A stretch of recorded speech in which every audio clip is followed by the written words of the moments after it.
We'll do it live. Okay. We'll do it live. Do it live. I'll write it and we'll do it live.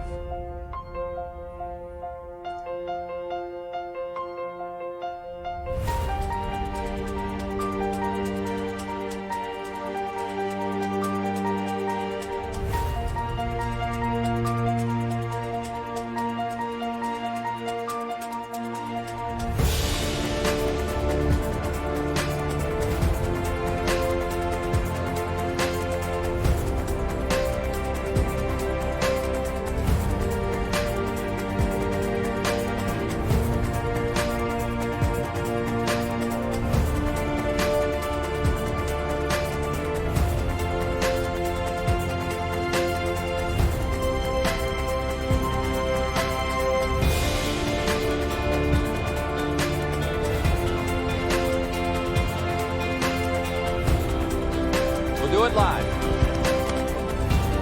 We'll do it live. Do it live. I'll write it and we'll do it live.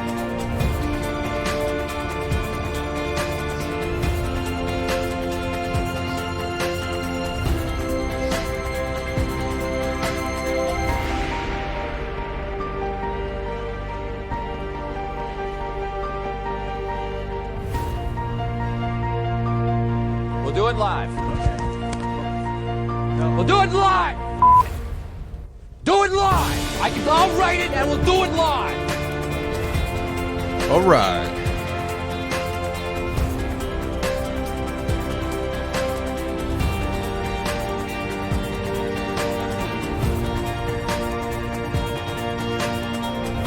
All right, here we are, man. Live here. In this video, we're going to look at, live look at iZotope Ozone 8 and go through a bunch of what it can do. So, of course, ozone is meant for, mastering, but you can also use it for mixing, of course, right?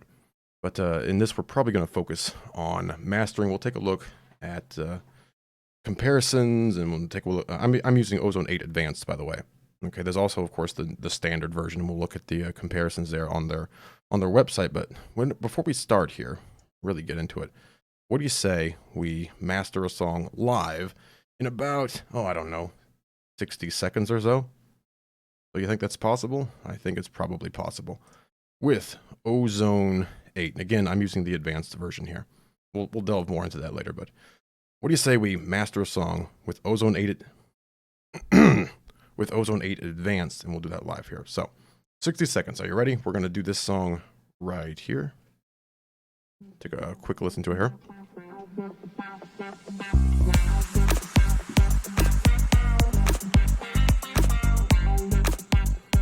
So what we're simulating here is that you have already bounced down your song into your 2-track.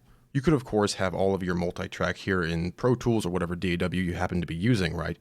And then just put Ozone 8 on your master, and then you can master that way. But the way we're doing it here is just simulating that we had already bounced that out. Keep in mind that you also have the standalone version of Ozone, which you can import your music right into Ozone standalone. You don't even need a DAW to use Ozone 8. All right, so 60 seconds to master a song. Let's do it. The way we're going to do it automatically too, by the way. We're going to use the Master Assistant here in Ozone 8, right there, Master Assistant. So this is a song we're going to master here. Let's grab it. Again, I have Ozone 8 on my master.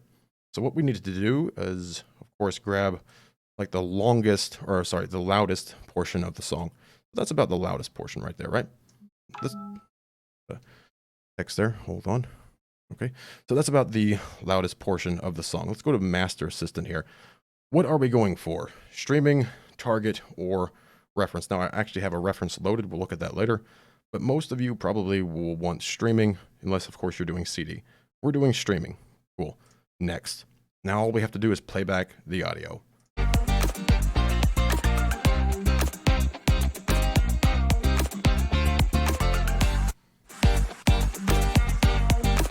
So you're going to hear some changes while this is going on. Right? Just going to turn that down a little. As you can see, it's analyzing the maximizer. setting the dynamic EQ. There we go. Now you can stop playback, and there we go. There is our brand new preset that, you know, Ozone 8 compared against all the information that iZotope programmed into it, all of the machine learning, all of the, you know, actual real mastered songs out there. That's you know, included. Not, well, the songs aren't included, but, you know, the reference files are included. You know, the frequencies, whatnot, included here in Ozone 8. So we can click, we can choose accept, or we can hit cancel if you want to do it again. Let's just choose accept. There we go. Now we can look at what they actually did. So the equalizer's on, they turned off the dynamics, and then they put a dynamic EQ and a maximizer. So there we go. We've mastered our song in under 60 seconds. Let's hear it now.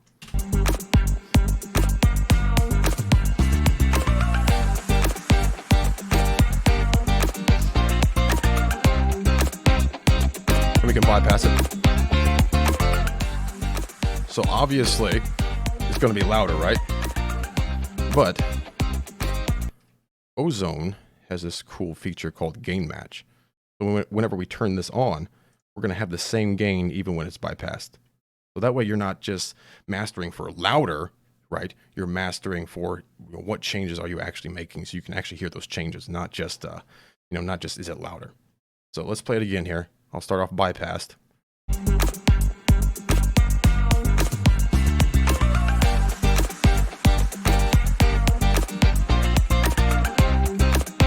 So now we can actually hear the changes.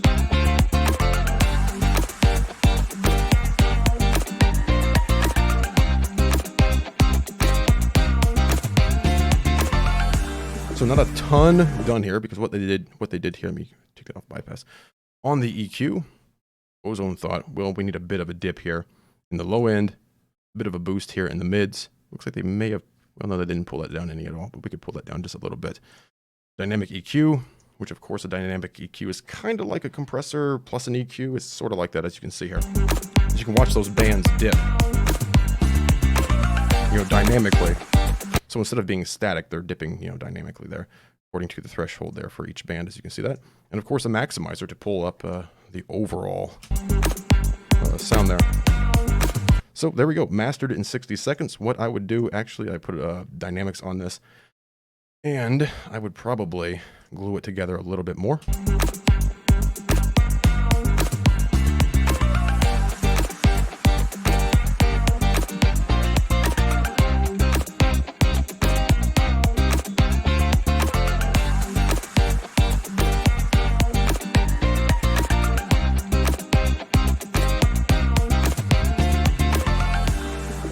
There we go, it's a little bit better, a little bit more glued together overall.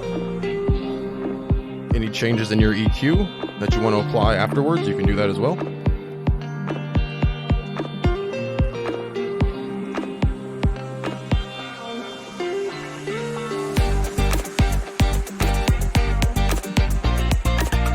And the only other thing that I would probably add here is an imager to make it slightly wider. Let me put this in front of the maximizer.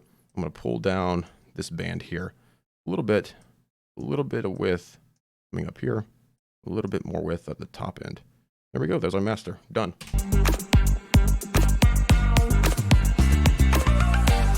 We'll bypass it.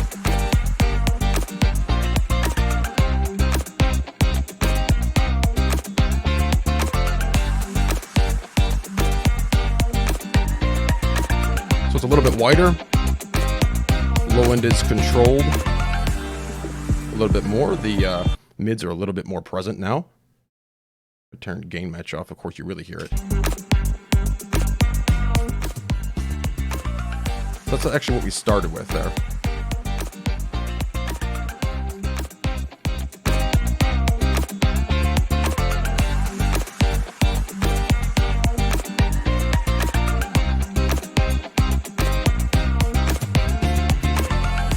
There we go. So that master, you know, the actual process of going through Master Assistant, then doing a couple little changes there, boom. Master your song in 60 seconds with Ozone 8. All right.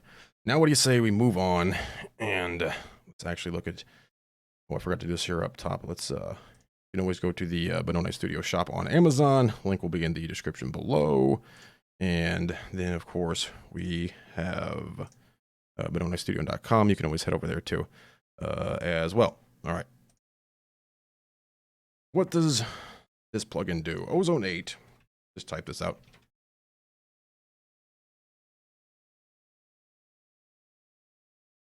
Ozone 8 is a mastering plugin. So it has everything you need all in one interface. Now, because we have the advanced version, that means I can come here to plugins. Let's go to iZotope. You can see I can actually break these out. So if we look for, here's Ozone 8 Vintage Tape, Ozone 8 Vintage Limiter, there's the EQ. I can split all these out into separate plugins, right? Just like any other plugin. Now, the standard version, you can't split stuff out. So that's one reason to have the advanced version. Okay, but of course, in the standard version, you still have your modules within Ozone within Ozone 8 here. So, what do you say we head over to iZotope.com and actually look at it here? The future of mastering. So, assistance with control. So we already saw the master assistant there. Really quick. Of course, if you don't like what you get from the master assistant, you can always do it manually. You can also, of course, use a preset if you want. Lots of different presets to choose from there. And, you know, of course, you can also use this on individual instruments as well. Doesn't have to be your master. Tons of presets included. Of course, make your own presets, save them, whatever you want. But Master Assistant is really nice to get you a really good starting point. You know, a good starting point, and then you can go through and change whatever you want. Balance your master. So we have the Tonal Balance control. Pretty cool. Won't get too deep into that probably. So, Ozone meet Neutron.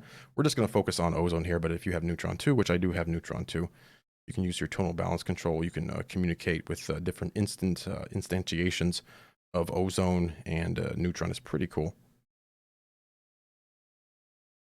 This goes through what's new. Intelligent track referencing. New look and feel. And that's basically all that there. All right, so let's head back into, oh, by the way, the best value is the music production suite because you get so much stuff with it. Now, a new version is coming out pretty soon. Music Production Suite 2 will be out before too long. And that's usually what I would recommend just because it has everything you really need to mix and master, and of course some effects and things like that in there as well. All right, what do you say we go to default? Go to default there. Default that out. Very cool. Now, what should we look at here? So we have the track name here. This is just Ozone 1. We can name this whatever we want if we happen to have multiple instances. Call that master if you want. That way it's referenced as master. And then if I happen to have another instance, I could name that something else. So here's Ozone 8, all of it, the full plugin.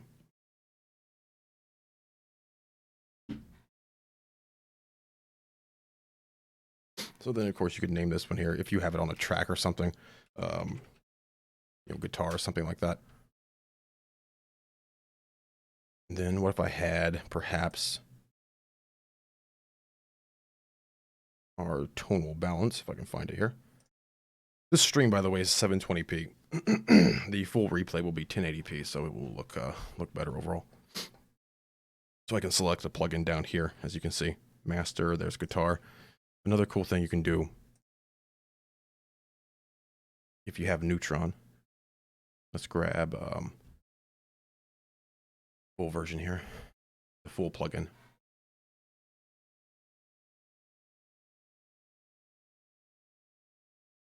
Pull that up. We can do the same thing here. We should be able to actually see our instantiations within one plugin. As you can see there, we have, because it's Neutron is placed on this epic inspiring trailer track, and that's what it's called. You hit my target button to keep that open. Pull this open here. You see that's the name up here. We can always change this. We'll just call it Cine. There we go. Very good. And back to tonal balance. You can choose that down here. So if we're playing, let me take this off. Let's see, we're playing this here. You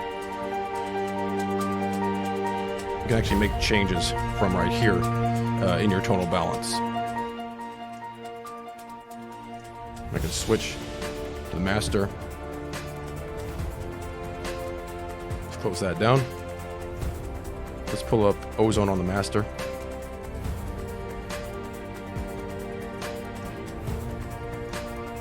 So since so you can see everything within your tonal balance here, you can actually make changes within this plugin here as well. So as you can see, as I pull this down here in the tonal balance, it's changing over here in Ozone as well.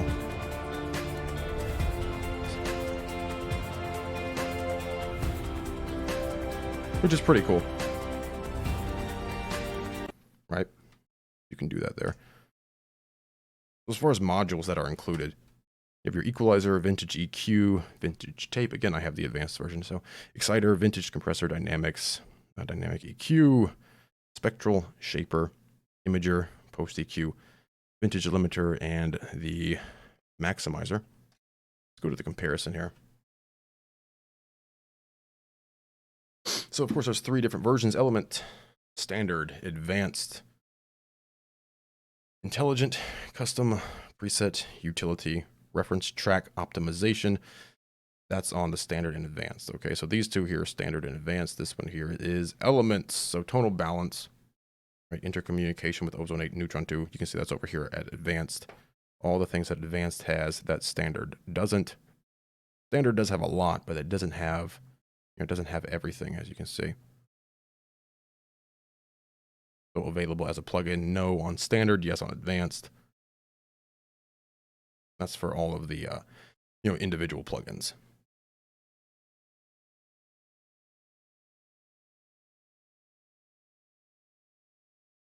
The vintage compressor, mid-side mode, module, plugin. You can see not there in standard.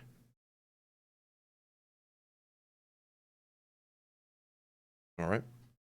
So you can always head to this page here for that comparison. I think I have it linked. I think I do. Below in the description. If I don't, it will be on the uploaded replay. So if you're on a module, you have this question mark down here. So if you ever need to know something about, like, how does it work, just hit that question mark. Opens it right up to right where you need to be. So the EQ, get a good overview of exactly what everything does.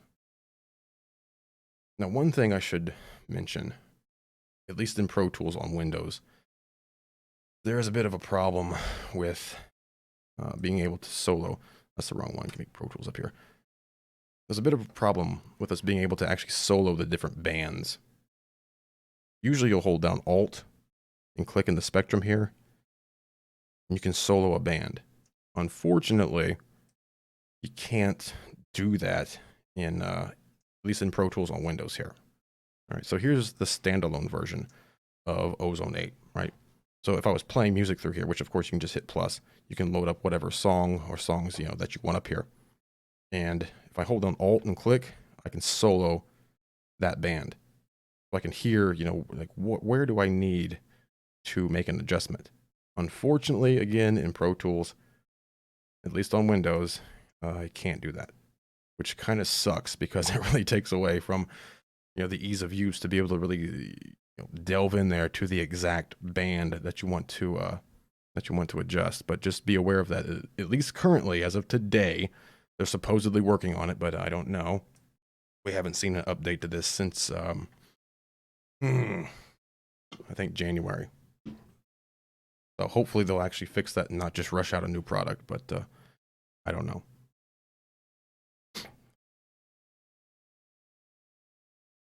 Okay, so all of your different bands, you can always turn your bands on and off with these buttons here.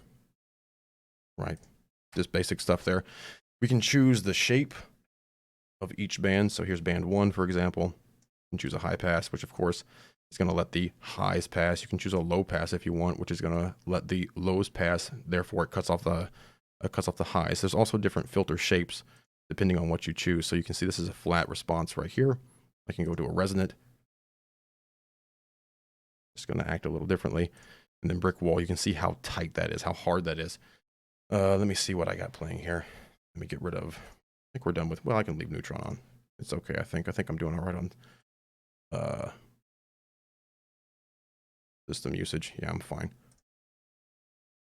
we'll just leave it on there. So if you're really cutting out that low end with just a brick wall versus say a flat, you can adjust that slope.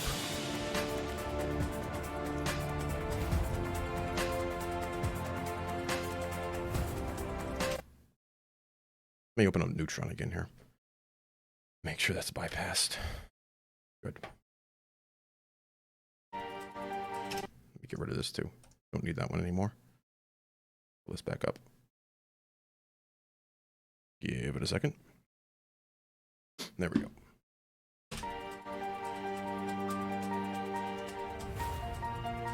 You can change your slope, so 6 dB per octave, 12 dB, 24, up to 48 dB per octave. And then on our other types, you have a low shelf, you have a bell. You just stop that, you don't actually need to hear it. So you have your bell shape, which you can see here, we're on band 1. You can tighten up your Q, spread it out however you want. You also have different views here that you can look at if you prefer to work like this, prefer to work such as this, or if you prefer to work maybe more with actual numbers here. You can adjust things like this as well. Lots of different ways to work here in Ozone 8. Again, one of the things that really sucks is that we can't just use that alt, because that really is, yeah, it's a really great feature, but unfortunately we can't use it. But you could type in here if I wanted this at exactly 5, I could just type that in if I wanted to. If you want to change the shape of a band, you can also right click and go through the types if you're not on this view here, for example, where you're choosing your different types of bands. So that's our peak, proportional, they all work a little bit different. And then a shelf, you can see that shape. Oh, it's a little bit different. Each one of these. Same thing for high shelf, and then our low pass there.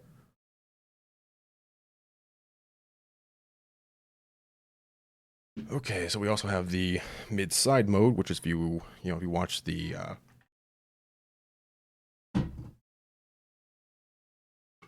if you watch the Waves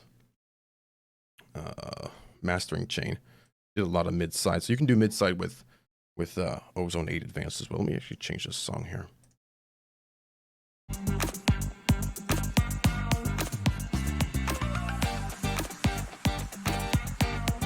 So if I wanted to focus on that low end, I could be here on the mid page. And if I wanted to focus on that side, the side sounds like the guitar and whatnot, I could head over here to side and work on that. You also have a link there. You want to link those controls.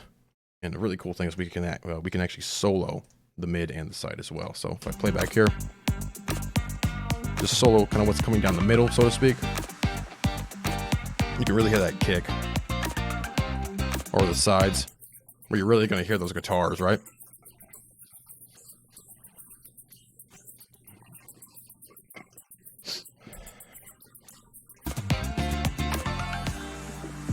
Stop that there. Another alert. What we got here? Hold on, let me get my Streamlabs back up here. Okay, very good. There. All right, back in here. So if I wanted to, we're on the mid page here. I want to just solo this and work on just that mid signal.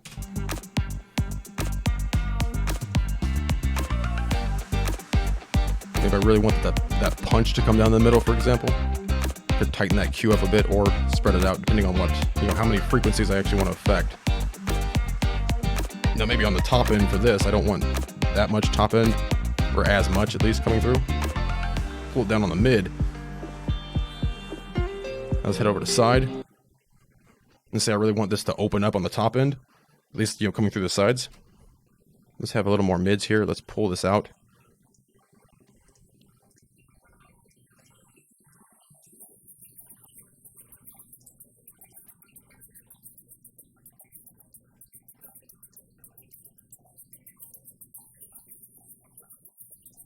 There we go. And actually pull the low end down a bit on the sides, just to separate a little bit. So bypass it. Already sounds good bypass, but a little more clear once we turn that back on.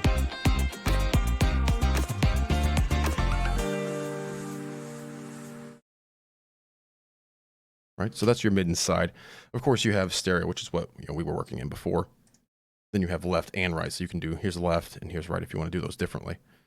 For whatever reason, you can, of course, solo those sides too. So just the left, just the right.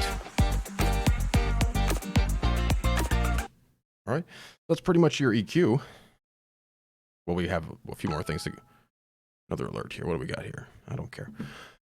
We have presets to go through. So each of your modules has presets as well. So of course we have our sort of global presets here. We also have individual presets. So presets just for EQ, for example. Here's presets just for the dynamics, maximizer, and then whatever other modules you happen to have loaded up as well. But let's stick on the EQ for a second. Put it back on stereo. So we have analog and we have digital. So they're going to work a little bit differently. And we can actually look at this if you want, just to get an idea. So of course, analog emulates the classic analog EQ sounds with added coloring. Now, some people like it, some people don't. It really depends on what you're doing. I mean, a lot of music over the years, of course, has been mastered through consoles with that analog feel. So you may want to use analog if you want more precise, clinical sounding EQs. Well, guess what? You can do that as well. Just choose digital. All right. So you have a phase setting on your digital mode. You have surgical mode. So those are less musical, but more precise, which would be important. For example, if you have something that's really sticking out, let's go to digital here. So something's really sticking out at a certain frequency. And again, sorry, I can't do it here in Pro Tools. I would love to. I would love to be able to hold down Alt and really just hear exact frequencies, but I can't. I can do it in the standalone version, but I can't do it in Pro Tools. Kind of sucks, but hopefully iZotope will fix that. So anyway, digital, we're on peak. And of course, change this however you want. The types, and of course, the types are slightly different, as you can see. So maybe we'll go to a proportional Q. We can really tighten that up. For example, you go into surgical mode. This should be a little more precise overall. Let me go back. Well, we have a different, let me turn it off there. Okay, so it's going to put me back on peak. All right. And change this around. And dial in, right wherever you want. You can also double click in here and change whatever you want around, by typing in your values. Here's your phase. If you want to adjust that, and you can adjust your Q from here if you would, prefer. Proportional, low shelf. We already went through all the bands. Now, we also have a pretty cool thing in the EQ called matching EQ. You can turn that on just by choosing matching. So you can capture a snapshot of the spectrum of the track that you're working on, and then capture the target track. So you can do this for masters.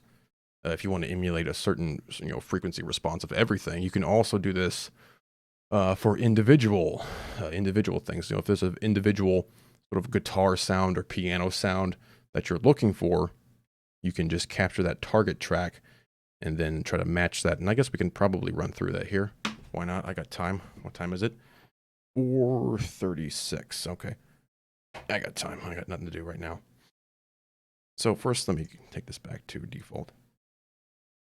Very good. So we're going to come down here to matching.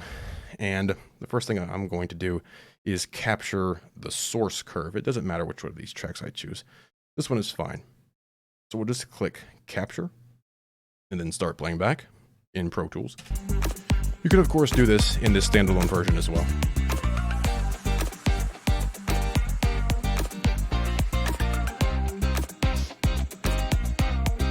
You can see that curve still barely adjusting.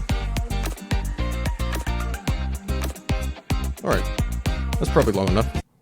In this case, we're going to stop in our DAW, and then we'll click stop down here. So there is our source curve.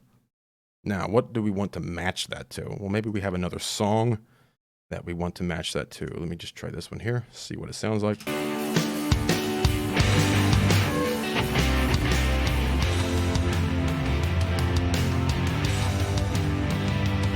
Well, let's choose something of a much different genre. That's much different. So if we want to capture that curve, very easy. Same thing, click capture, we'll display.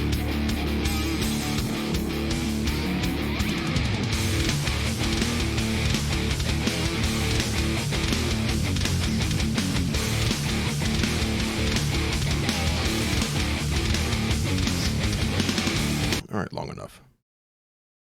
And then stop there. So we can see our target curve right here in blue, and then our source curve. So let's go back to this track here. Right.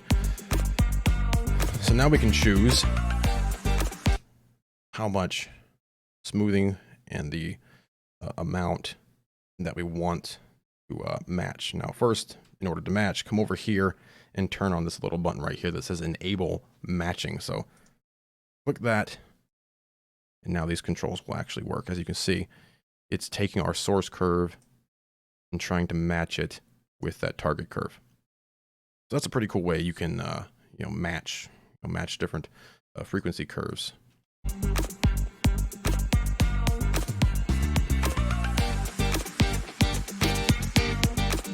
Just smooth it out.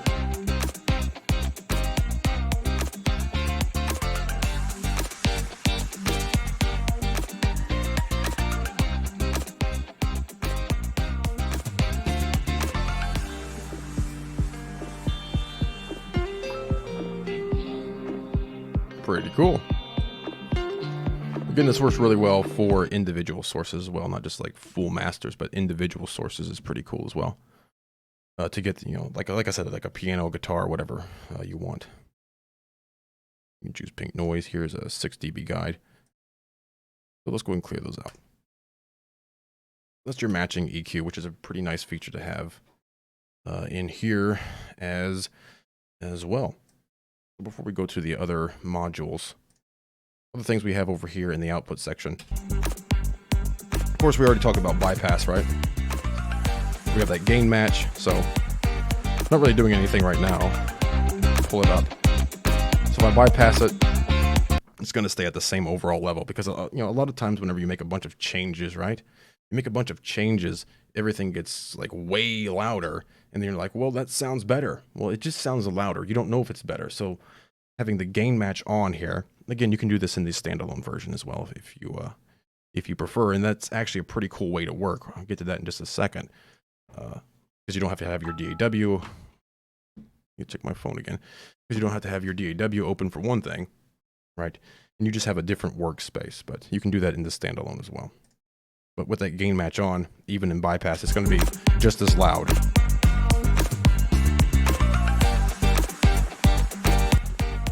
Right, then you also have, let me turn that back on.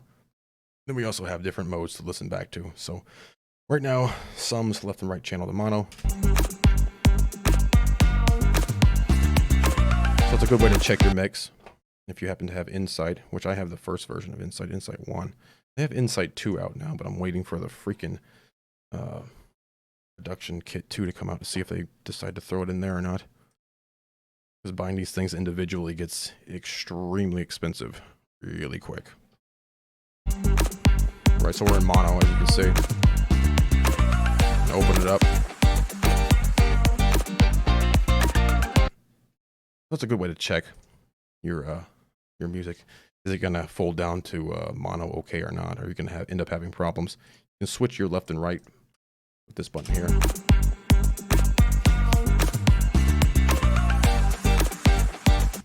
Then you have a reference. So choose reference. You can load up a reference. I already have. You can load up multiple references if you want, but I have a reference loaded right here. And to play the reference, just choose that button right there. So now when I play back in our case, again, in Pro Tools, again, works the same way in the a standalone version. Now we're getting our reference track.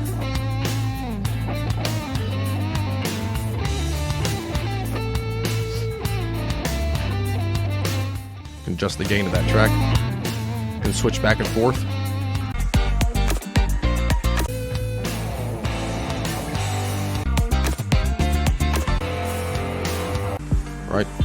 to get an idea of how is your master sounding. We can also use that reference, as you saw whenever we did Master Assistant. We can choose reference, and then we can use that track there to reference for our master. So if you already have a song, like a professionally produced song, you know, if you're making a metal song and you want it to sound like a Devil Driver song or a Sepultura song or a Lamb of God song or a, you know, whatever else song, you can, you know, reference a commercial track. There's no problem with that since you're not actually releasing it. You can reference that track, and it will try to, you know, adjust your mix to sound more like that track that you want to reference. Okay, that's pretty cool that it's in here. I like that. You know, I mentioned before, I like a lot of plugins that have a bunch of things in them at once, instead of having to open up multiple plugin windows. At least if they sound good. Some of them are not that great, but Ozone is, you know, a standard. What else we got here? So we have Codec. That's pretty cool, right? We can listen back. Turn this on. Listen back to your song. Like, what's it going to sound like if I'm listening to this? Which we're in, what are we? 48 key 24-bit in Pro Tools. Of course, going out to you right now, it's probably 160. Okay, but if you wanted to hear that, what it would sound like, maybe as an MP3, you could choose that here, and of course listen back.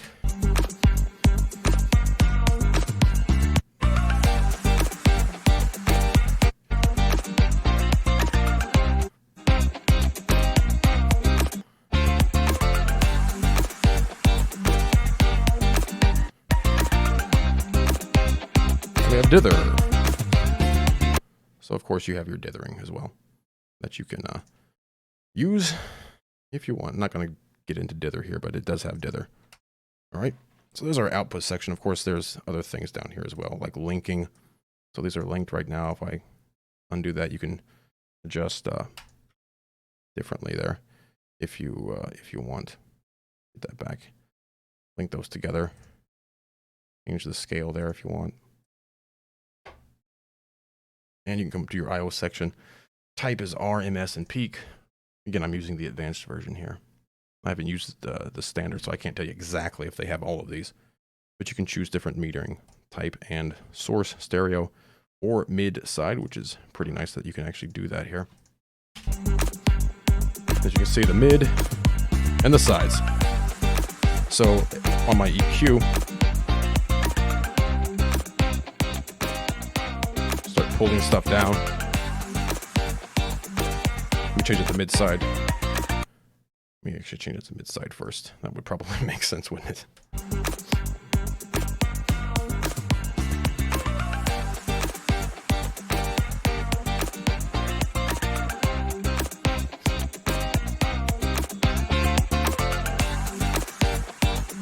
So it just gives you, different ways to meter things. So you're making sure you get the, the end product that you want. Already went through those. Very cool.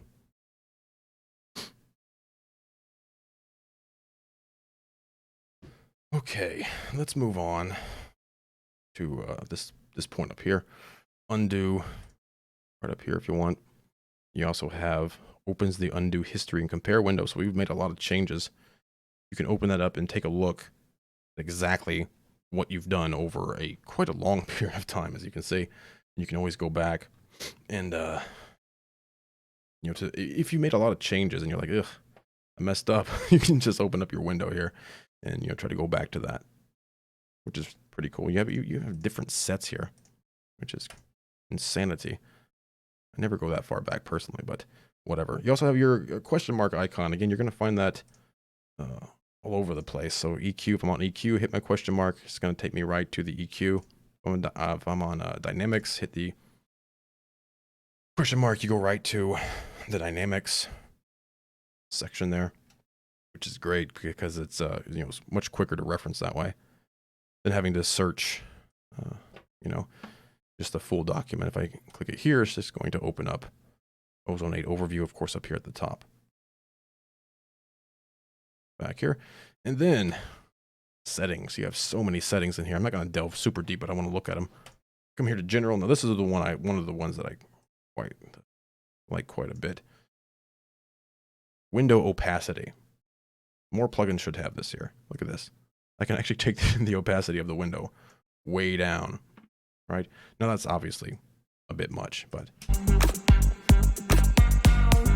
can still, of course, make adjustments.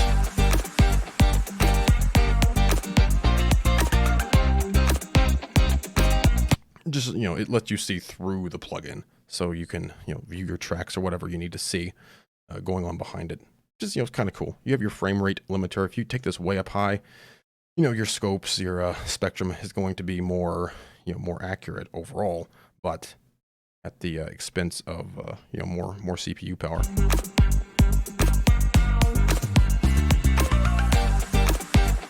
A little more choppy like that.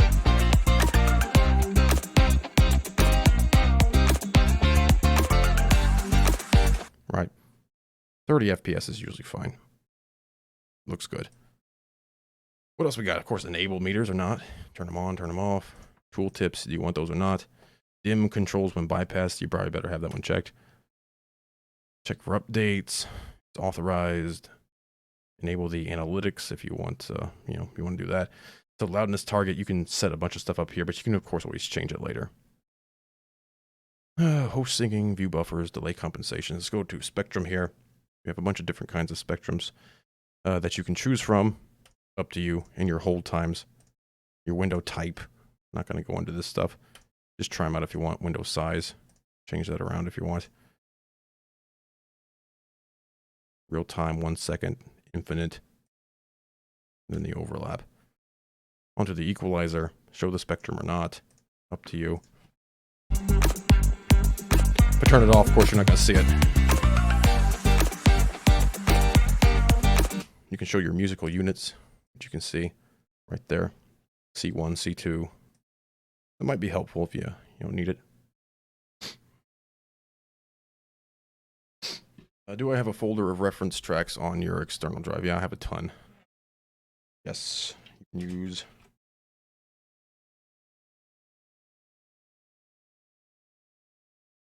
any music you want as your reference. You could even, you know, whatever streaming service, if it allows you to download music, you could also download music and just throw that in Ozone and reference it as well. Show your extra curves if you want, which might be cool. But just going through the options now. Again, that dreaded Alt Solo filter Q, which we're not gonna see it in here because again, Pro Tools is eating my Alt key. But if we do it over here.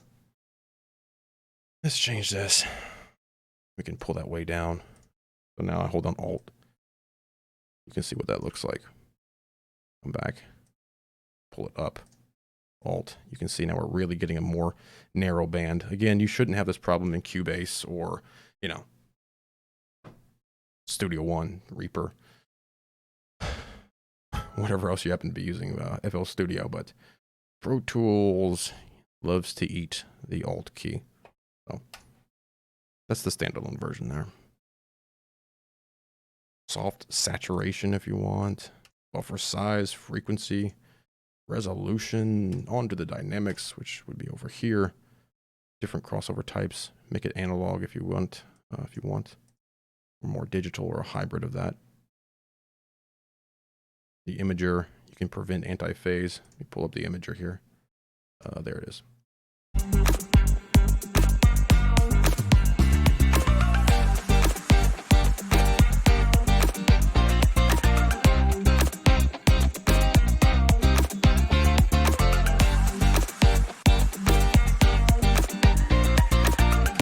All right, plenty of different things you can do there.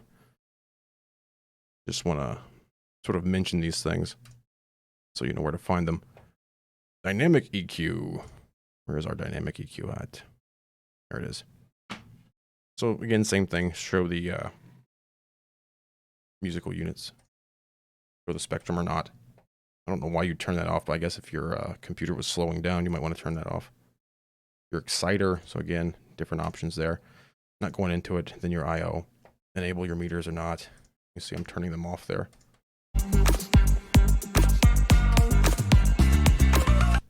Detect your true peaks. Enable legacy bypass gain match behavior, which I could probably go into that actually. But I'm not going to right now anyway. Then we can choose our meter types over here as well. All right, we'll look at the instructions in just a minute. So let me head over to the standalone version, because there's another cool thing you can do in the standalone version that you can't do in the plugin version, and that is you can use VSTs. So you just add a module. Come over to plugins, and right there, here's our VST plugins. Now here in Ozone, if you don't see all of your VST plugins, it's probably because you haven't set up your source correctly. So if we choose our gear icon, you can see it's only looking in C program files VST plugins. Now I have multiple areas of where I have VST plugins. So let me just click add. Let me go ahead and go to where those are located. See, and program files. And then we want Steinberg, and we want VST plugins. We can hit OK there.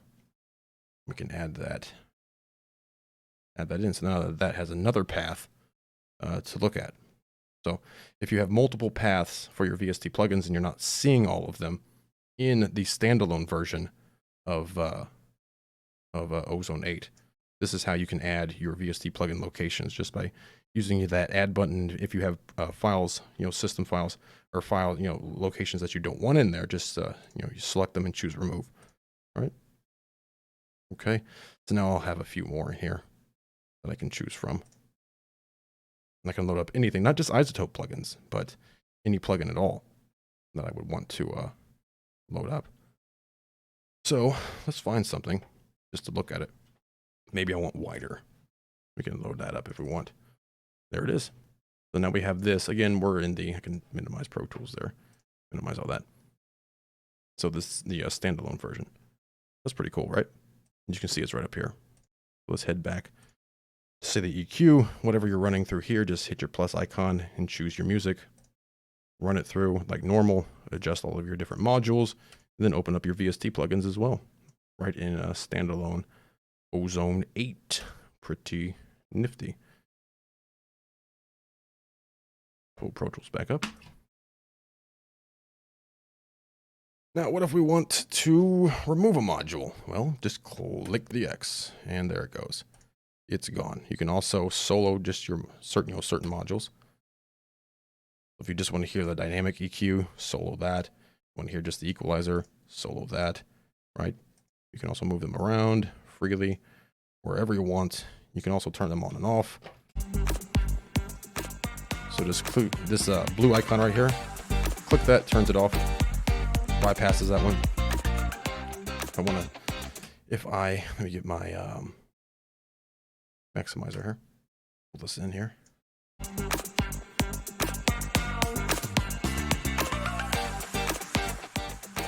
Solo the EQ if you want.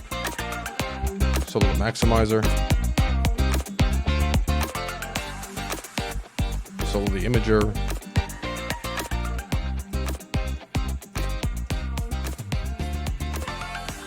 Solo all that stuff. This is how you manage your different components here in your chain. There's a nice tape. 7.5 speed. Pull this up front. Just kind of cool.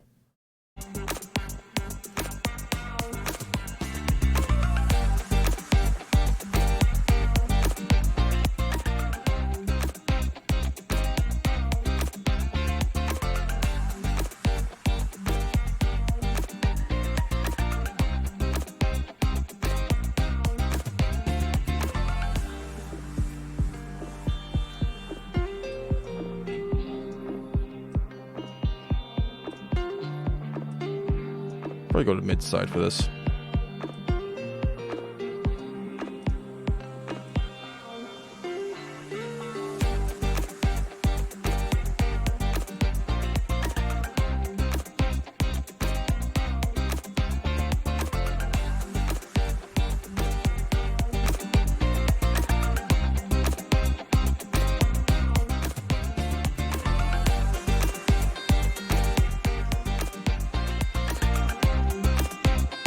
quality better.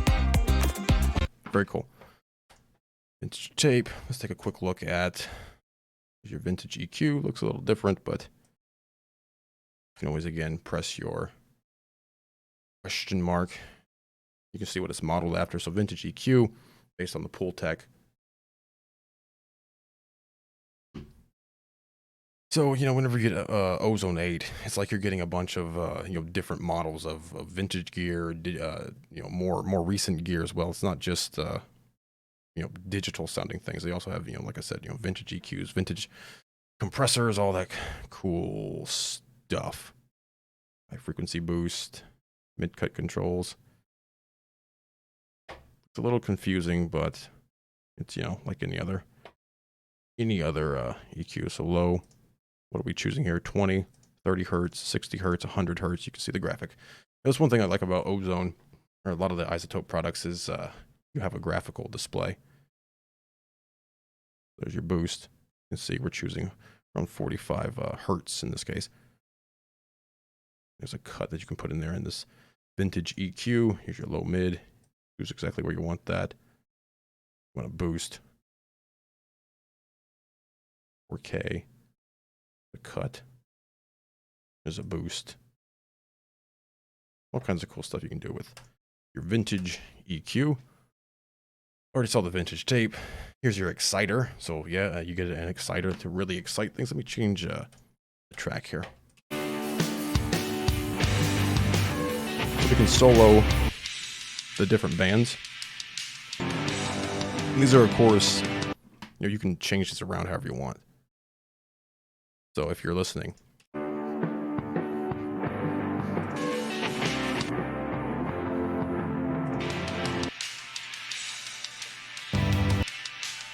you want that a little bit wider, widen it out. If it's too much,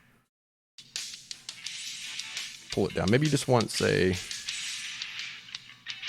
this area here to be excited. Pull it up. Of course, we have different types too. Analog, retro, tape, tube, dual trial there. So if you want maybe tube in this band, maybe on this lower.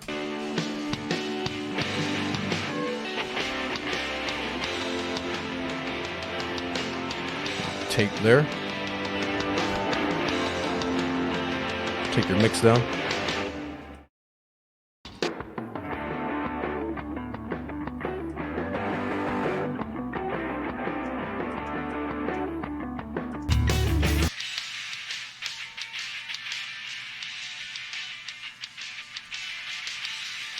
You can bypass those bands too.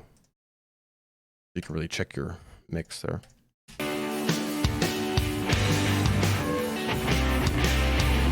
That pulls a little more presence out of it.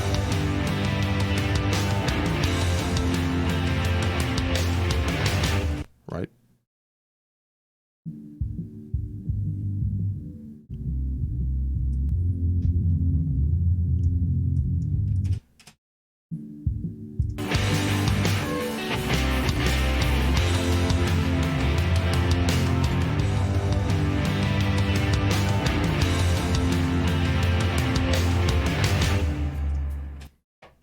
Learn here if you want. That adjusts them automatically. So if you're not certain where to put your crossover points, you know, between low, your sort of lower mids, your highs, you can just click learn, play back. You're good to go. You also have mid side on this as well. Same thing as our EQ, just go to between your mid and side pages. So if I hit solo, just the mid stuff. So we can excite that a little bit different versus the sides. Right, you might want more excitement on those side guitars, for example, and maybe not as much on your mid. Back to the side here, pull this up. Back to the mid. They pull that down while it's on 0 there. Let down. Adjust that there. Then on the side, and adjust that.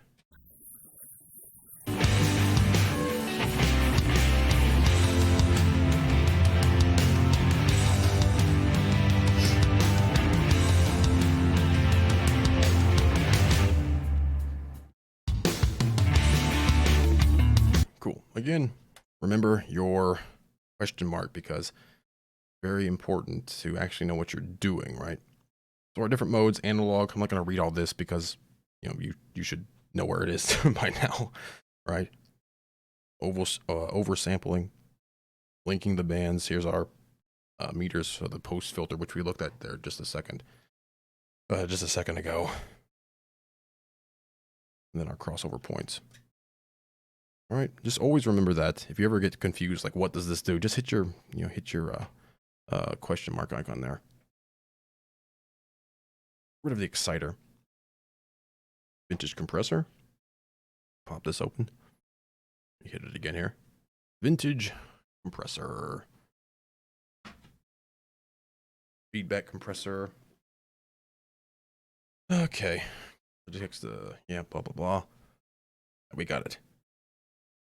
There's your controls, your threshold, ratio, all your basic stuff, attack, release, different modes, sharp, crisp, dynamics, greater emphasis on transients. Okay. Balanced. Signal dependent between dynamic preservation and overall enhancement. And of course, smooth out those transients. Auto gain, which is nice. So when you click the auto button, the automatic gain control calculates the RMS level of both the input and output signals of the vintage compressor, then applies the appropriate gain to the output signal to compensate for the differences. So that's pretty cool. Mid-side processing. We already know what that is, hopefully. It detection features your gain reduction trace there. So if we're playing through this, turn that maximizer. Well, actually, let me pull this over here. Back on. And then we actually just put this back on stereo. Let me go here. Default that out. And pull this back up. And then put it here.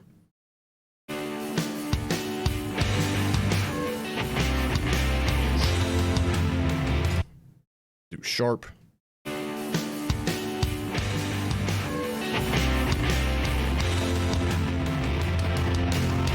Or it doesn't sound good there, but put it balanced. Just so you can hear what happens. And smooth. So it's way different, right? That's smooth. I go to sharp again.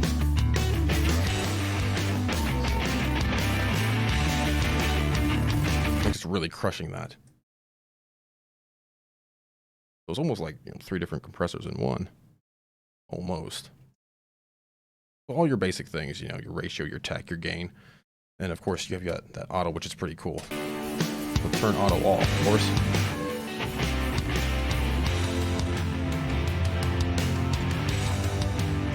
Glue it together a little bit. You can see what's being reduced up here. Attack it quicker. Release it slower. And make up that gain. Or do auto gain.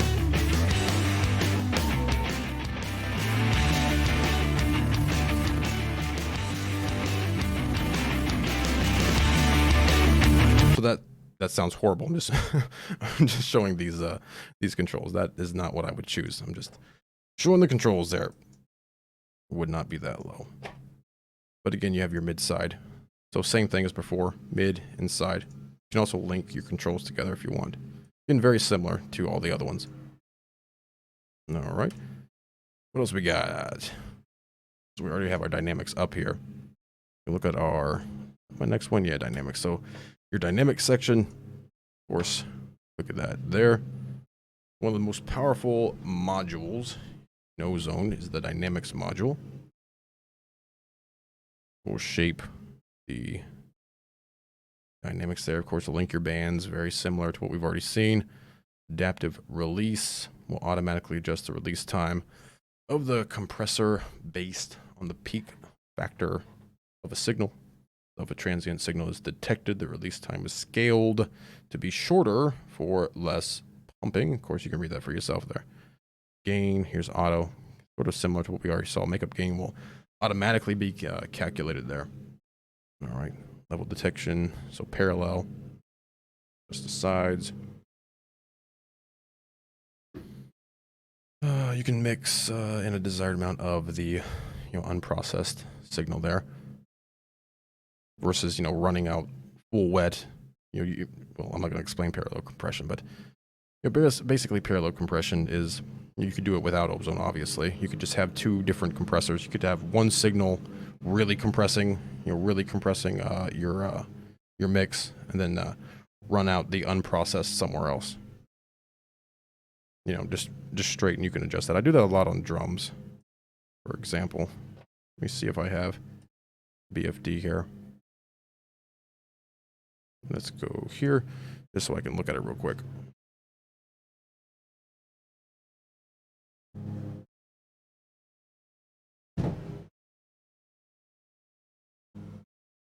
Come on, BFD.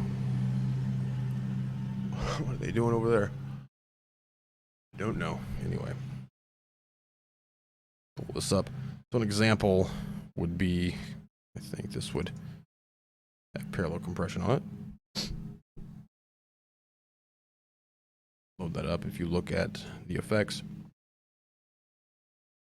I'm down here. So here's my parallel compression right here that I have. Really hard compression right here, for example, and you can just dial in that amount of compression. Of course, there's compression on the master as well. That's basically what parallel compression is. You can have a really compressed signal, and then you just decide how much of that you want in there. But you can do that within Ozone. Get rid of that. Pull Ozone back up here.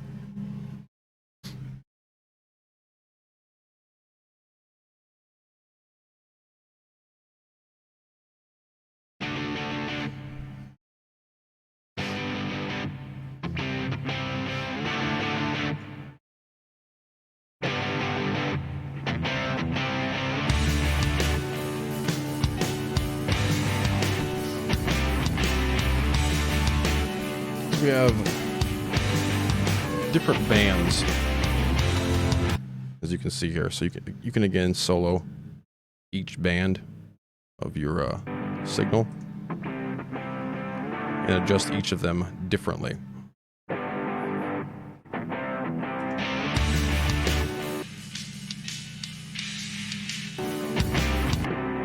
So if I wanted this more compressed, but I don't want a lot of compression, say, over here, of course, adjust that separately. That's at real low end. So maybe I don't want that as compressed, but I want this a little more compressed.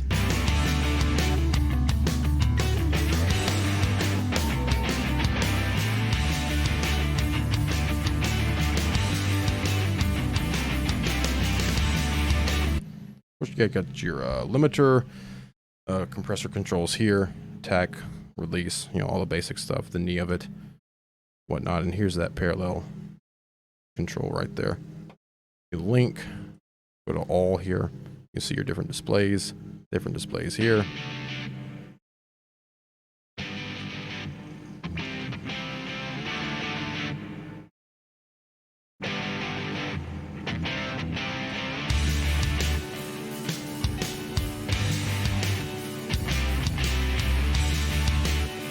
Put a high pass on there. Tilt. Solo that.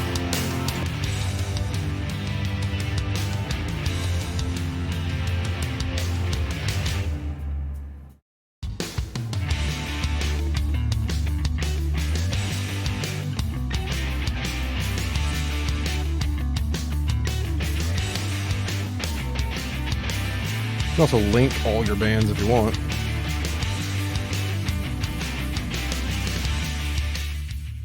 So if you get everything set up, you know, through all of your different bands, and you just want to tweak something, you don't want to, you know, adjust the ratio, just make sure you link all your bands there, and bada boom. Do it like that as well. There's that adaptive release, which I think we looked at that, didn't we?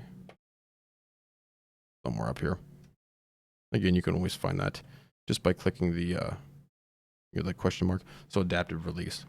If you're using a compressor with a release set to 100 milliseconds, release time will be automatically adjusted to a value within a range of 20 milliseconds to 200 milliseconds, depending on the type of signal that is being processed. So that's pretty cool, right? Not just a dedicated number there. The type of signal matters. That would be intelligent. Our parallel, that's per band, as I already mentioned there. Of course, that auto gain feature.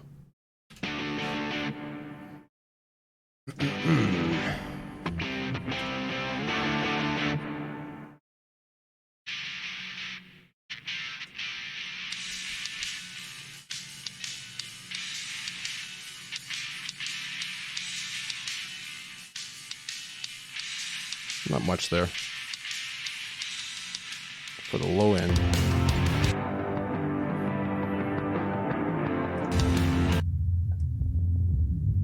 I'm going to adjust those crossover points.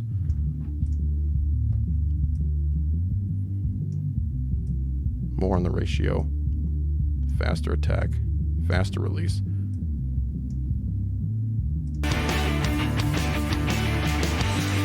Put a mid side. Just the mid.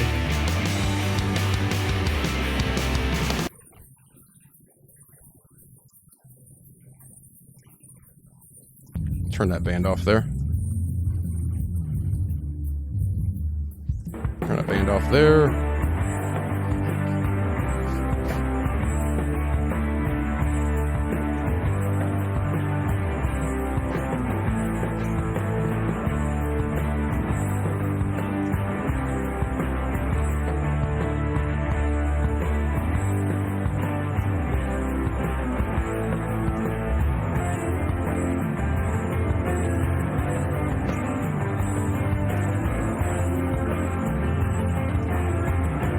Okay.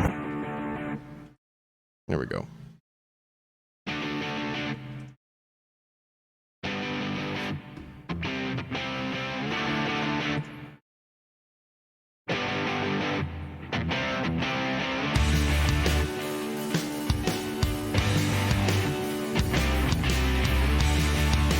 Let's make it hit a little bit harder. Bypass it.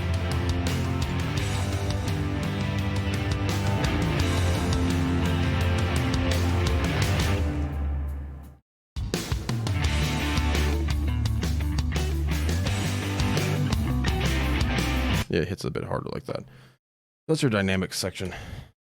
Quick look at it. Dynamic EQ, which is pretty cool. It's really cool whenever you have the, let me close some of these here. You got the advanced version, because if you ever want a dynamic EQ for anything else, you don't have to load up Ozone, of course, the entire thing. You could always just hit into your inserts. And because we have the advanced version, we can of course load any of these modules up as individual plugins. So here's our dynamic EQ. I'll load that up on any track that I want. Bada bing. You can even, as we saw up top, give that a name. Rid of that.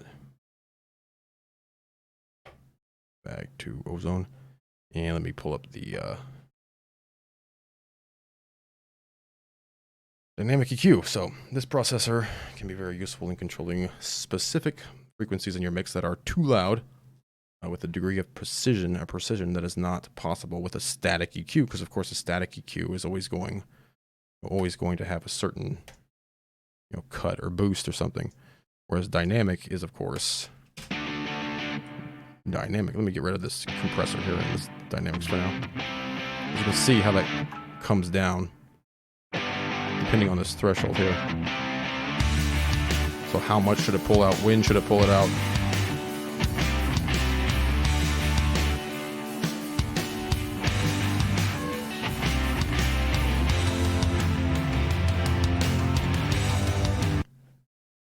Right? It's pretty cool. A little more, overall control with a dynamic EQ. Of course, it depends on what you need. If you always have a certain frequency that just needs to be cut out, then of course, standard EQ is the way to go. So just like the normal EQ, you have analog and digital. And just like the standard EQ, we have different filter shapes as well. So again, you choose them the same way we did previously. Adjust your Q. We also have all kinds of controls down here. And we got what we got here. We got mid-side. And if you want to do left and right separately, your different pages there. Just like, just like everything else, so it's easy to figure out where everything is. Pop this back open. Frequency gain. So, let me get a drink here for a second.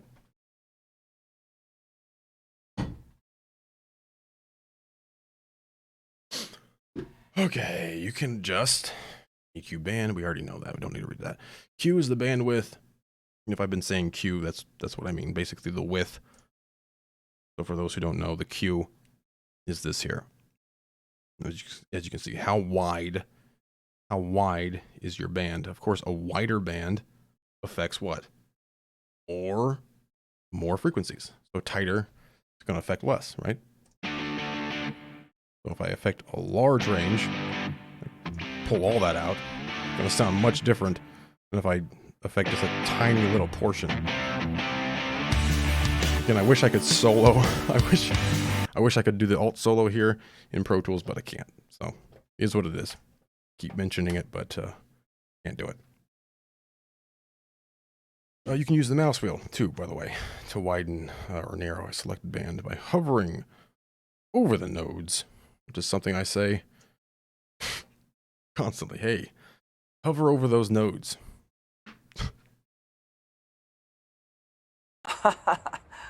What a story, Mark. Okay, back to the desktop. Dynamic trigger mode up. So when a signal exceeds the threshold, the filter moves upwards. Okay. Down, when a signal exceeds the threshold, the filter moves downwards.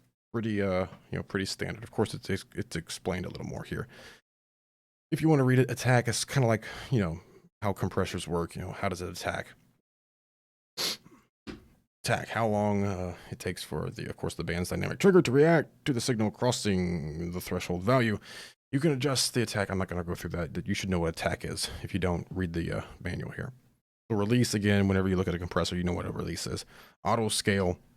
So when enabled, the displayed attack and release values are scaled automatically based on a band's frequency value. So that can make it a little bit easier, I guess, just by doing the auto. And then you have an offset as well. So it's a static gain offset for the associated band there. Analog and digital. So we already looked at the standard EQ. Basically what that means is just like the shapes, right?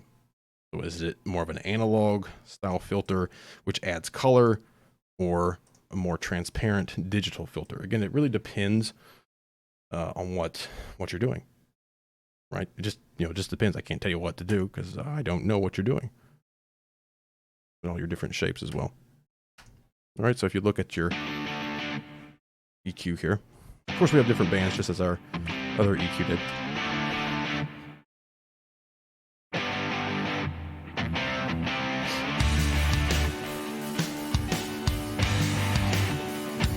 So maybe you want that low end, for example.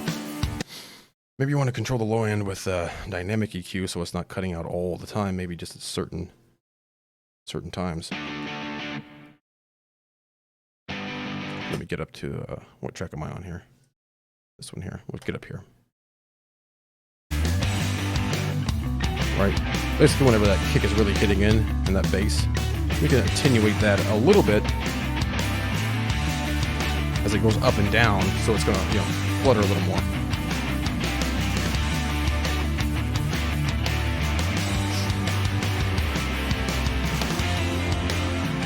Right, versus doing it statically like this, where it's just going to stay there.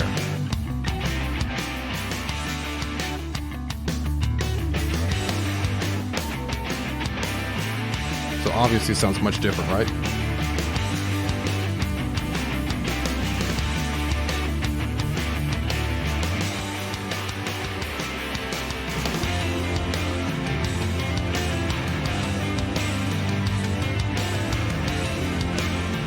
Auto scale seems to work pretty well.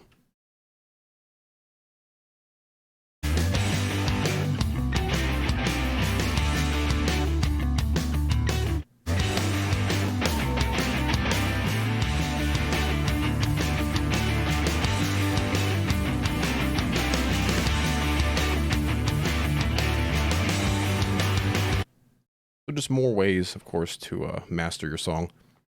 You know, if you don't want to,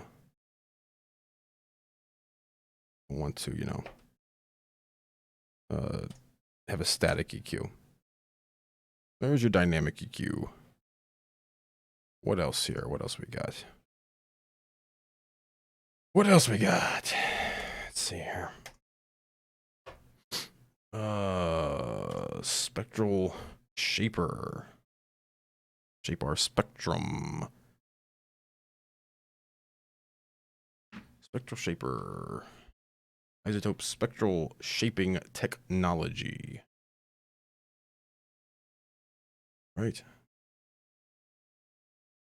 Just reading over here.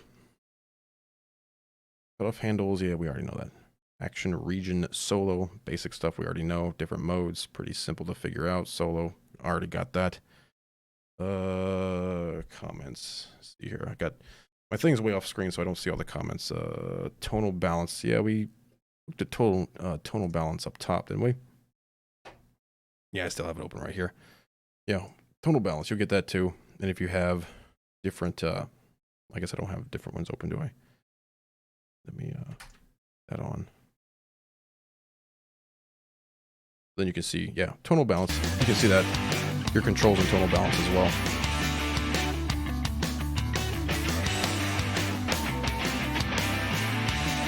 And of course, switch between, as I think we talked about up top. You can switch between. In this case, I have Neutron 2 on this track. If I had multiples of Ozone, of course, I'd see those in here too. Of course, you can control this stuff, like your EQ, from your tonal balance as well, which we can look at again.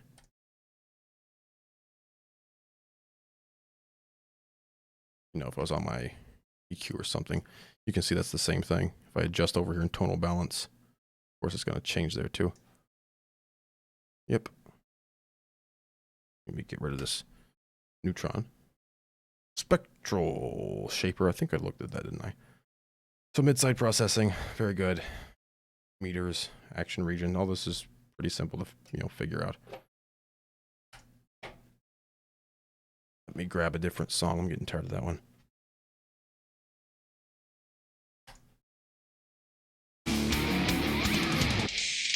So you can listen.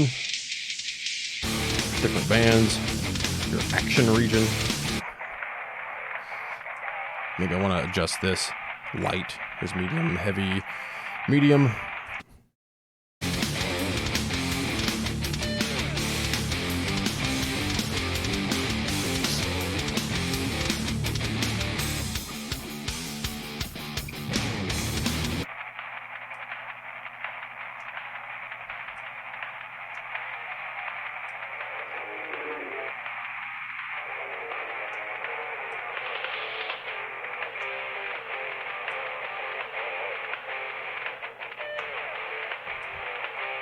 Pull this down a bit more.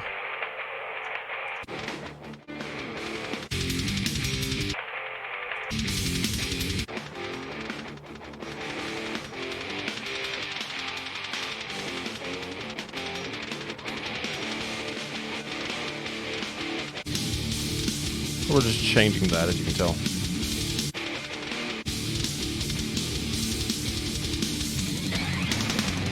We'll bypass that again. Alright, so that's bypassed. And that's with it on. Doesn't sound great here. Heavy shaping.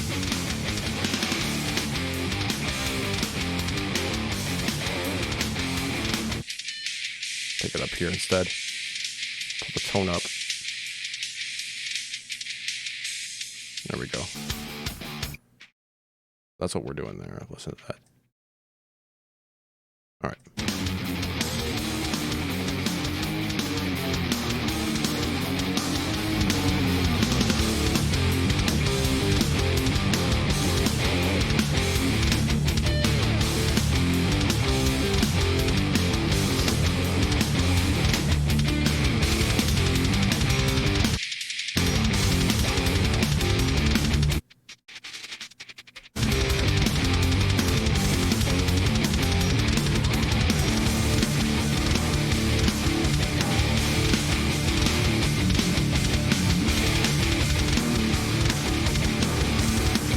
So in that case, we lowered the tone there a little bit. Sounds a little thicker overall, like that. That's your spectral shaper. Imager, I think we already looked at that, but let's do it again.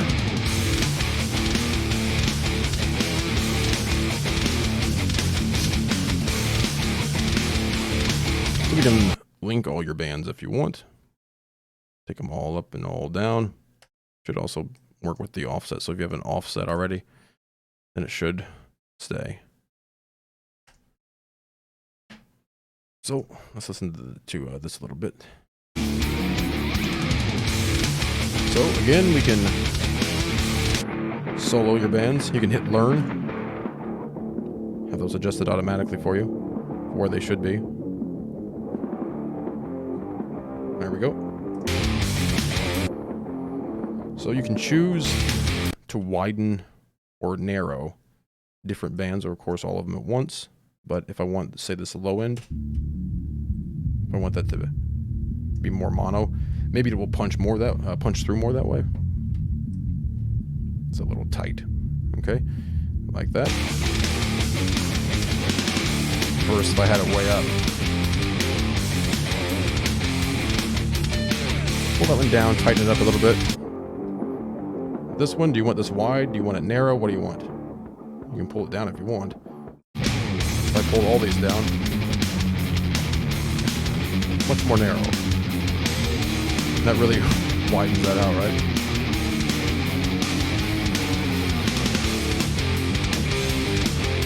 That's too much there. So that's the part I want to widen, is this band up here. I wanted that to open up. And top in two. Right, our cymbals, stuff like that lives up there too. Get really wide if you want. Just make sure you're not, make sure your meter's not correlating way down here to like -1 or something. So that's a little wide. Okay.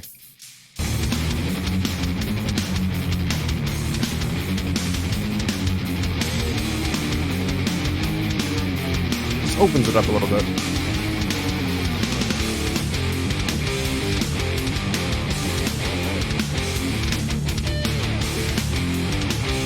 And you have the stereoize effect.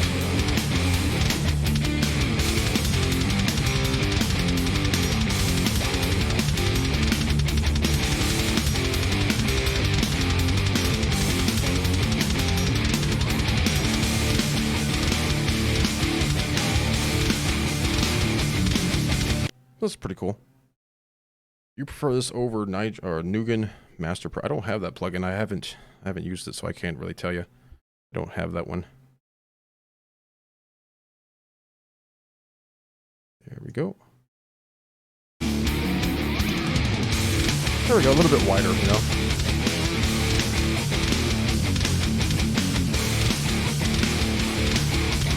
Of course, you don't want to go crazy with it, But there is your imager. Did we look at the, no, I didn't. Might as well look at the instruction sheet for it. Why not? So, stereoize, adds natural sounding stereo, blah, blah, blah. With narrow recordings, but our recording is already pretty wide. The amount, link our bands, already looked at that.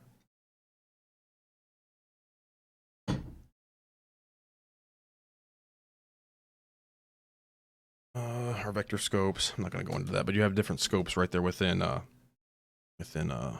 8 as well. A correlation meter, I mentioned that. Of course, you don't want to go way down here for too long, right? So extreme cases here would be the left and right being exactly out of phase, in which case the correlation is -1 and the meter would be positioned all the way at the bottom, which is something that you don't want, right? All right, so most recordings have a phase correlation of 0 to the, in the 0 to +1 region. All right.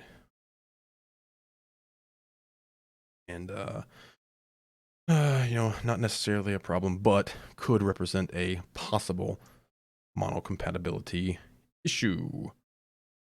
Or stereo with spectrum, which I think I looked at, didn't we? Different ones here. to pull that down, of course.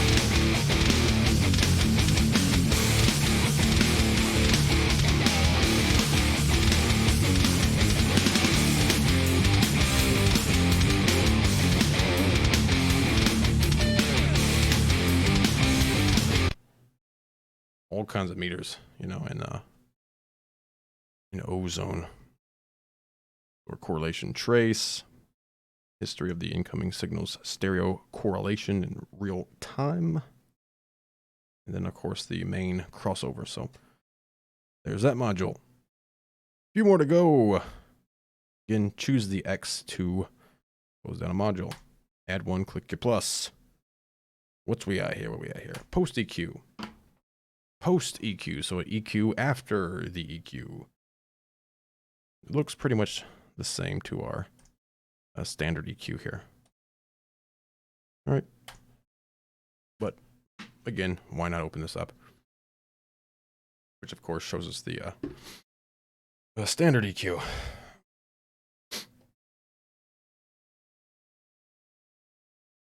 So same EQ, analog match filters. We already looked at the EQ, so I'm not going to go over it again. Right. I think we already went through that up top. I don't know what it was, an hour and a half, so I forget what I've done already. Analog, digital, phase, surgical mode. Yeah, we already went through all this stuff. All right, so there's another EQ that you can throw in, because if I go here, for example, you can see my equalizer is already taken up, so I couldn't have another one if I didn't have that post EQ, right? Of course, you can put your post EQ anywhere you want. It doesn't matter, but yeah, we can't have, you know, multiples of the same modules. If I put my vintage EQ there, let me get rid of dynamics and this here. Maybe I want another vintage EQ. I can't, you know, I just have that one. So that's why we have our post EQ, because sometimes you want to have your equalizer up front. Maybe you want, you know, a limiter, or not a limiter, but maybe a compressor, or maybe you want, you know, whatever stuff in there that you want. And then later on you want another EQ. Well, you can't. Then you think, well, should I move this around? Well, you don't have to. You have your post EQ there, at least here in the advanced version. I forget what exactly is included in the standard. But again, I think I have it linked in the description. You can always check that out if you want. So vintage limiter, another module that we have here. A louder, fuller master, right? You already know what a limiter does, hopefully. So it's modeled after the Fairchild 670. So a very vintage compressor there. Right, soft knee, blah, blah, blah. Limiter is applied, oh, sorry, vintage limiter. Like the maximizer, the vintage limiter is also applied to the entire bandwidth of the mix. It is not a multi-band effect. So the entire, you know, unlike our dynamics control, which because I closed. Where's our dynamics? That's EQ. I want the dynamics. There it is. So we have multi-band, right? Our vintage limiter is just the entire, you know, the entire spectrum. Basic controls, analog, fast attack, variable release. So this brings out the low-end transients. Tube, of course, modern. Threshold, ceiling. So just a different kind of a limiter.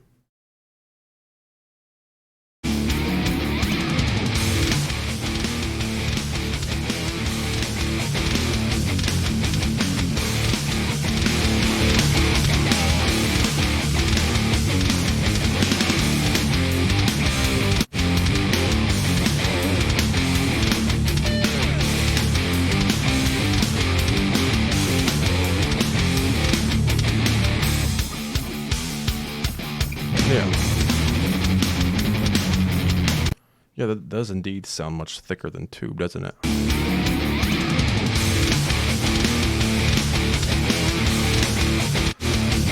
Hear that on the low end?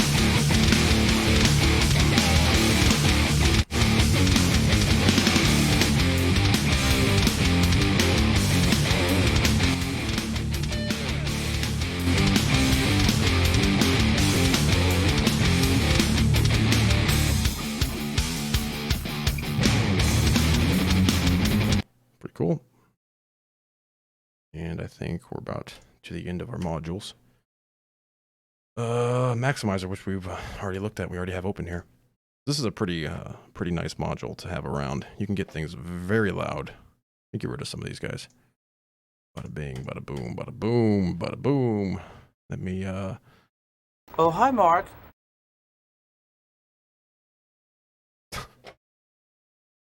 play that for no reason. Okay. Maximizer. So Ozone's acclaimed intelligent release control technology. You can get mixes extremely loud with this maximizer here. Bunch of different modes. Your IRCLL, the 1, 2, and the 3. Okay, intelligent digital loudness. I'm not going to read all this, but they are a little bit different. Okay, so IRC2 is similar to the IRC1, but optimized to preserve the transients, so they sound sharper and clearer. Again, it's important to actually know this stuff here.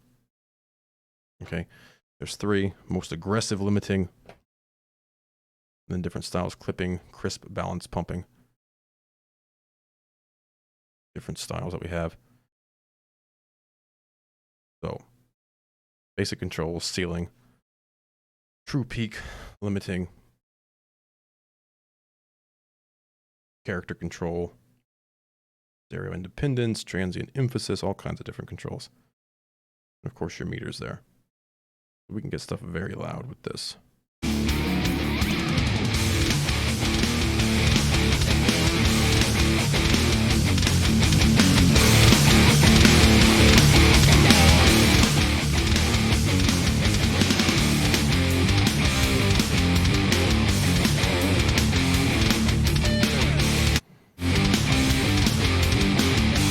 The differences.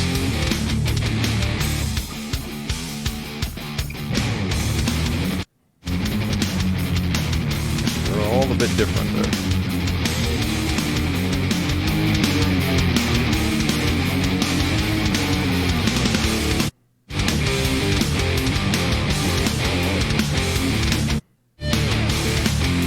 Hear those transients? So we're on the transient mode there. Listen to that, especially when that snare hits.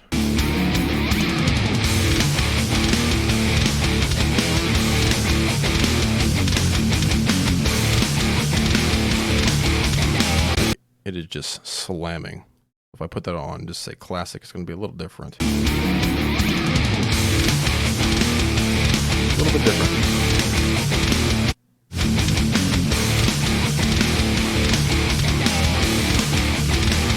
Right, then we have the character, transient sustain. You can unlink those if you want. Then transient emphasis. Let me put this on IRC2. Pulls up a little bit. Of course, you select your ceiling, like where do you want it to stop? Right. If I pull it way down, right. So if I don't want something peeking through, you can even turn on the true peak there. Way too loud there.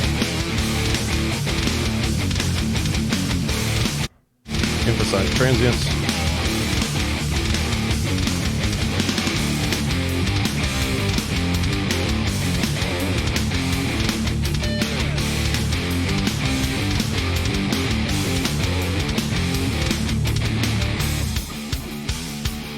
There we go.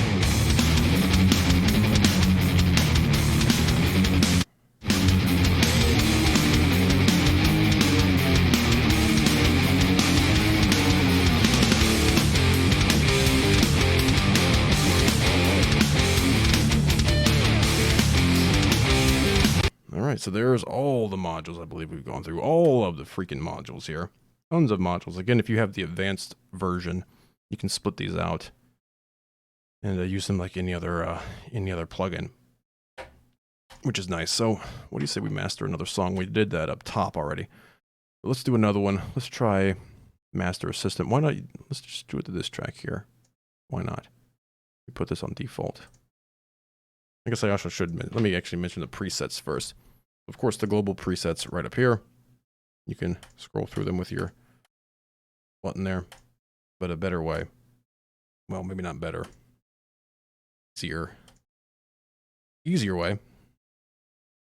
Just open it up, and we'll stay here in the all-purpose mastering folder. You can of course add new folders, add new presets, all down here.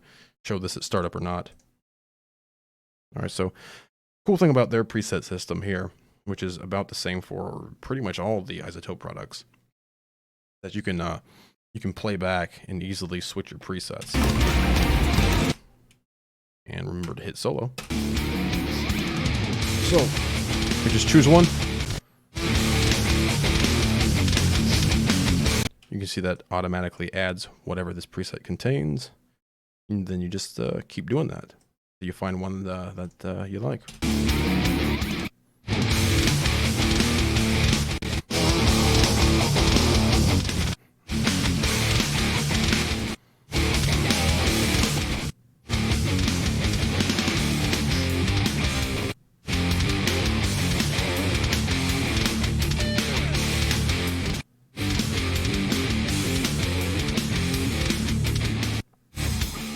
Master glue. This is pretty good. But as you can see, there's a ton of presets. I'm not going to go through all of them. But here's a genre-specific preset. So this is more metal-y. Let's choose metal, see what that gives us. So it gives us the EQ, Imager, Dynamics, Maximizer.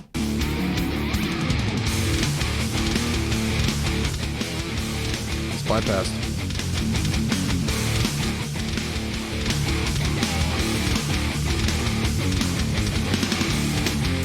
So we're getting more aggression in this band here. Again, I wish I could use the Alt solo in Pro Tools. Can't. You can do it in the standard version, however. If I can find it, here it is. So again, just for those who are just now watching, Alt solo, click in your spectrum, you can solo whatever band you want. So make sure, to make sure you're actually finding the right frequency. And you can also change that Q right here. All right. Just for those just now watching. Can't do that in Pro Tools because Pro Tools eats the Alt button, which, sucks. But we're getting rid of some mud right here. Bit boost, a little bit of a boost here in the low end. Bit of harshness probably here, and then pulling up the overall air. What are they doing here? Not much at all. This even, yeah, it's a little bit up. For the low end, I probably wouldn't have chosen that, but all right. Take a look at your dynamics, what they're doing here. There's the maximizer. Just go through and just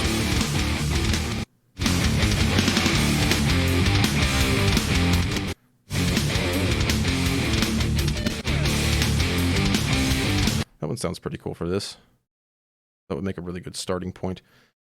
Again, we have instruments and buses. You don't have to master with this, of course, as I've mentioned several times. You can, of course, mix with it as well. There's nothing wrong with that. There's nothing, it's against the rules, man.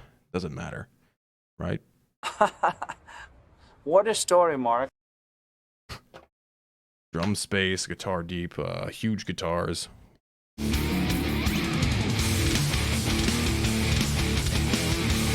Which isn't going to sound good on this full mix, but you could do that on just your guitar bus if you wanted to. Signature presets, these are pretty good actually. So a good one, which one do I use a lot of? I think general clarity is pretty good. And there's some information down here. So input should be between, say, -6 and -3 for it to sound good. So I'm going to probably have to pull that down, that's my guess. We can look up here.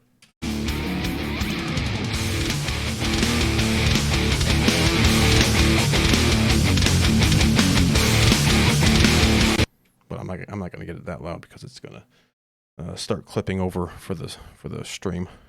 That's right, whatever sounds good. I don't care about proper rules. That's one thing that really annoys me about a lot of people is your input's too loud. Well, it sounds good. I don't care. All right, I don't care. I just don't care. All right, general clarity, that's a great one if you have the signature presets.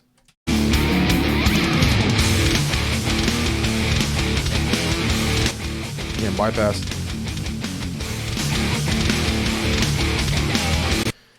And again, for those just watching, you have your gain match. So that's going to match the overall level, right?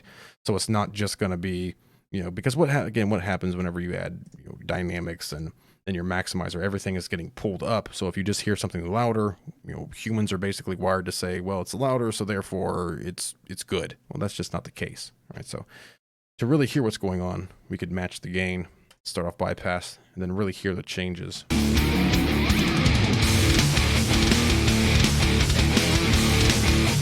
But turn it off, right? Turn it back on.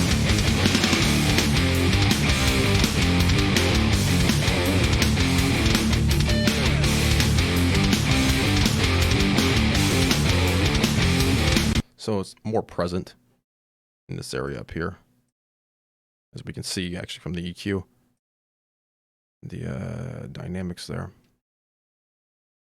And we can always, again, for those just watching, you have your reference. You can always play that back, right? And check back and forth with just one click.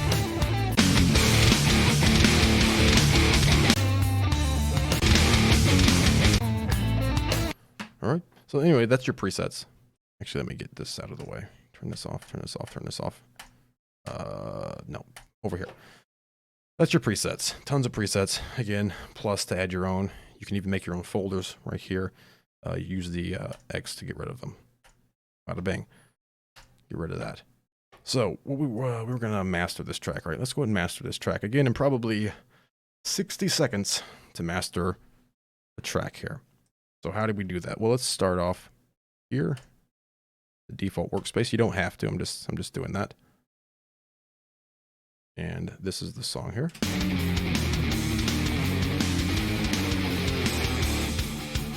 So come to our master assistant. We're going for streaming again. We could do our reference, but I'm going to do streaming. Again, you could do CD, but we went streaming. So what I want to do is play the loudest part of my track, and that is going to be somewhere in here. I can make a selection or just play. I'm going to make a selection there. All right. Now you're going to hear changes as this is playing back. So all we have to do to master this song in under 60 seconds, hit next and then play back. You're going to hear those changes happen live.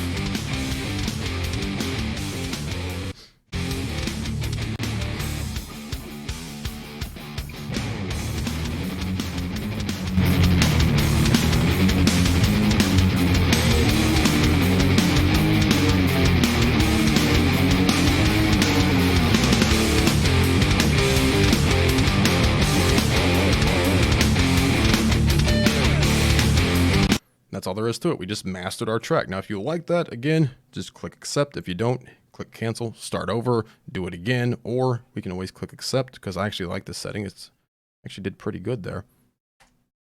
See what they did to it. Okay, probably a bit too much of a boost in that area. No dynamics. I'll probably change that. Dynamic EQ and maximizer. So if we bypass it, turn it on.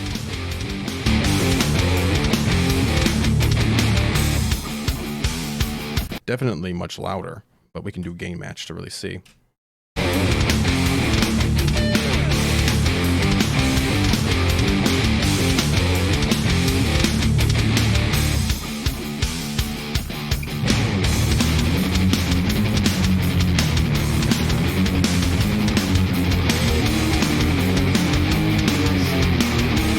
Okay, so I'd probably change a few things. Number one, it's way too much in the low end, in my opinion.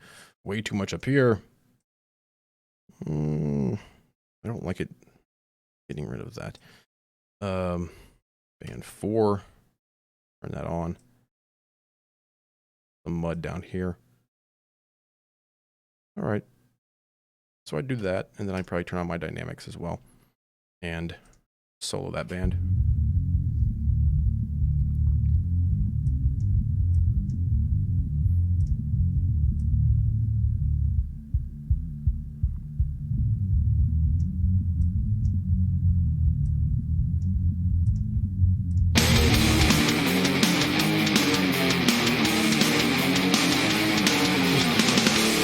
Just gluing it together a little bit.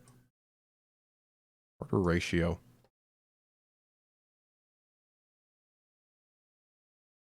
Okay. A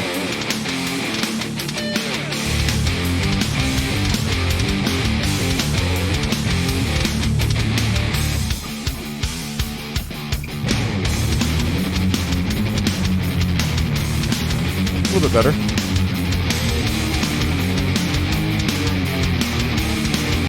All right. Now, if I was really going to do this, I'd probably go to mid side there. And I do the mid different than the side. A little out here. Oh, again, the mid. Let me pull this down. The side. Pull more out of the side. I'm going to boost it here.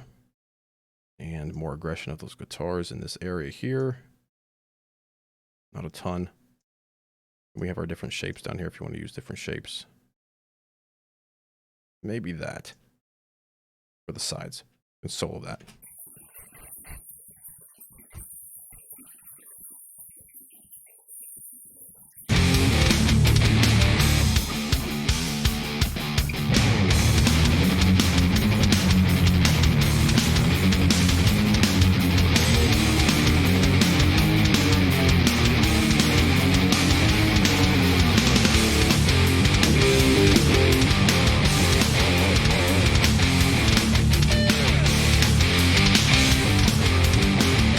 There we go.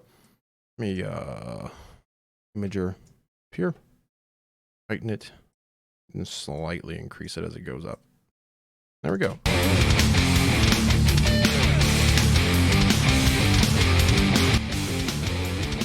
Started with that. Came to this here. Go back to bypass.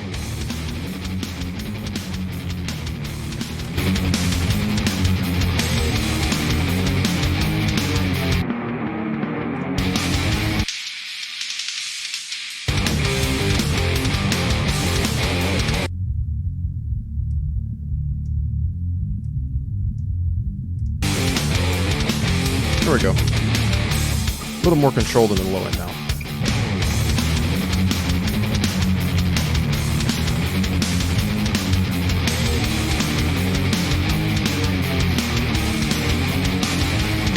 By the way, you can always click that X if you want to get rid of bands.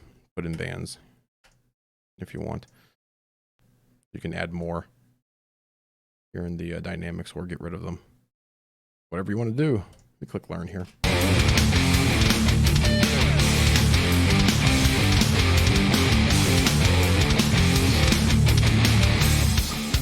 There we go. There we go. I don't want to compress too much of that, I don't think.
There we go. So if I was going to make any adjustments to it, that's probably what I'd do there.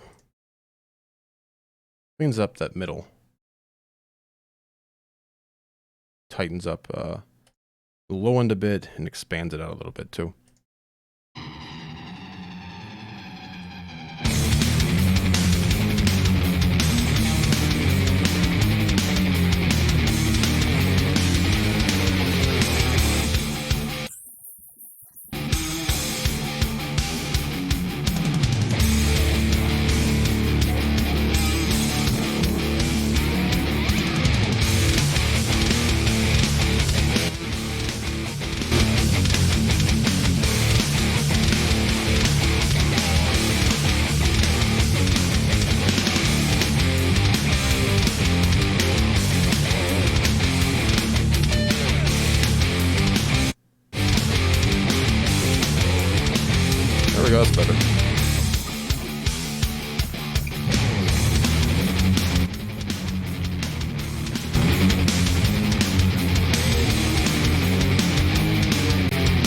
Very cool. So if you don't like what Master Assistant gives you, just, head in there and change around whatever you want. You could also do this track here.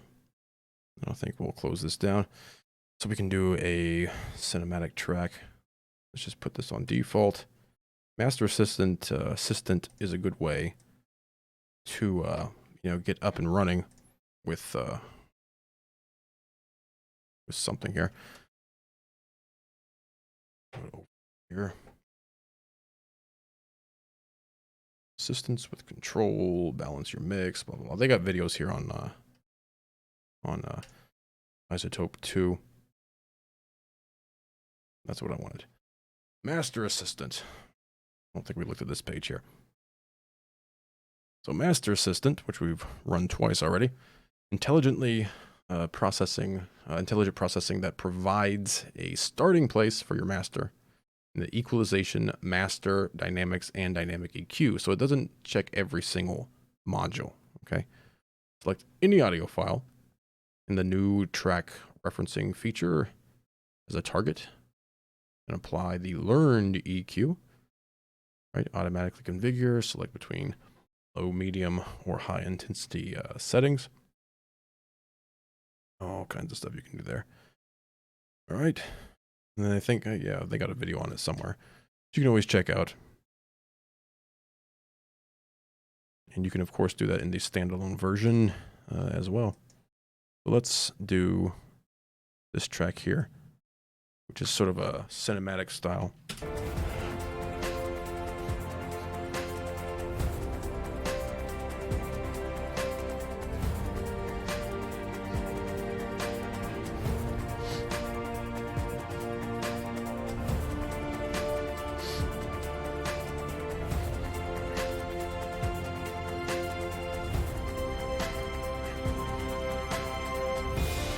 All right, so same thing, Master Assistant. Select that. We're gonna go streaming again. Again, we could always do our reference. But let's just do this here. Make sure I have about the loudest area of the track right there. And then I'll just hit next and play.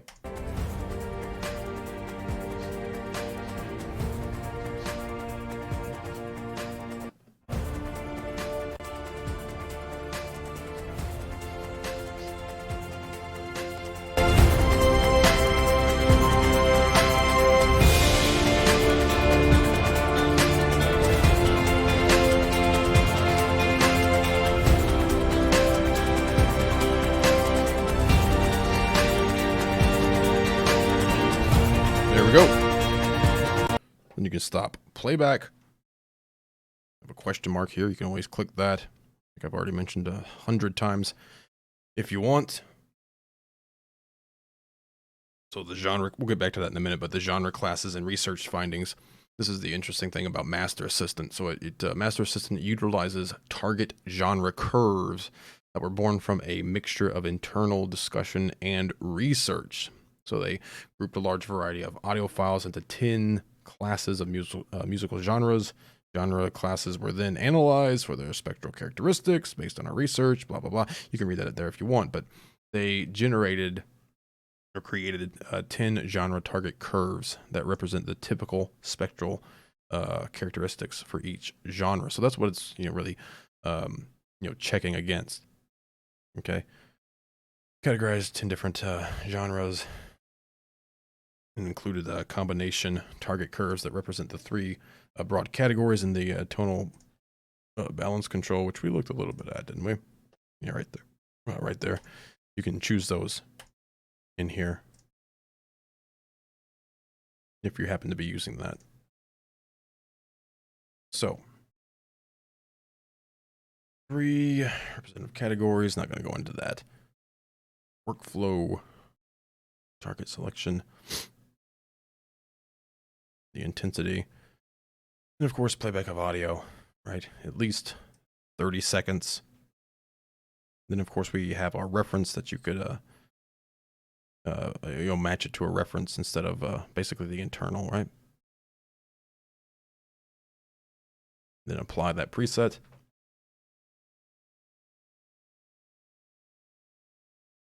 Of course,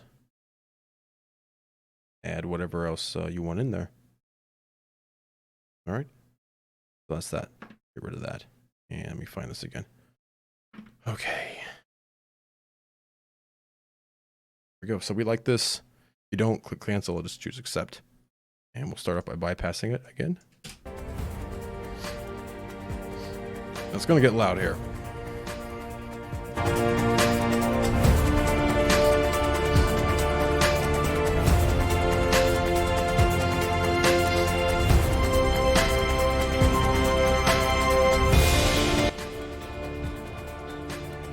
You can check what they did to it here, what it did to it. So it pulled, looks like a little tiny bit from the low, a little bit here from this really, really low area, a little bit from the mids, really boosted this top end, and then pulled out those really upper top end. Dynamic EQ, in these areas here are being pulled out depending on the threshold. You're basically just pulling them out whenever they need to be, and really maximize the crap out of this thing. Way too much, really. I'd probably pull that up. For the EQ, what I would do, I don't know. Left and right would actually be okay, or stereo would be okay for this. Probably a little high for me there. And for the mid-range, I'm going to pull this down, tighten it up, and pull out. Oh, right here, I think.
There we go.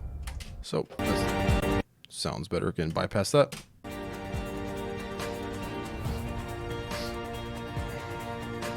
Gain match it if you want.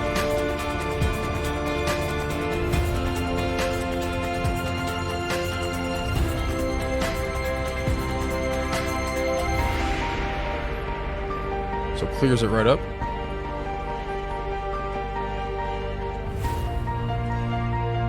Probably a bit much here.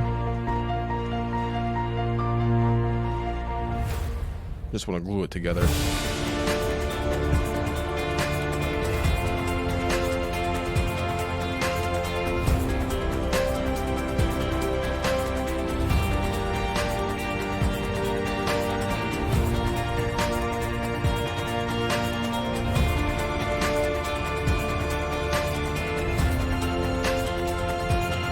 Okay, there we go, man. A few songs mastered there. Been going 2 hours here. It's probably long enough. I think we covered pretty much everything in this here. Let me check this in mono, actually. Hold on. Make sure I put that on solo.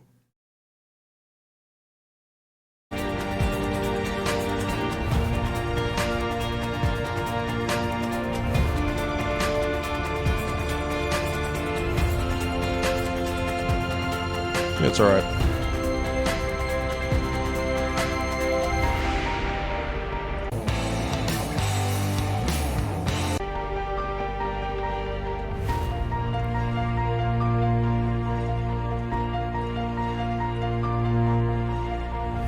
Yep, that's what I wanted. Yep, so that's better already. Pulling out some mud here. A little bit of a boost here. Probably should actually be wider. Pulling out some of that really low end so it's not too rumbly. Upping it in the upper mids here. You know. Pulling it together. Vintage tape. To give it just that different shape, you know. Input that, harmonics, whatnot. Imager. And the maximizer to pull up the overall level. All right. I'll bypass that again. Make sure that's on solo.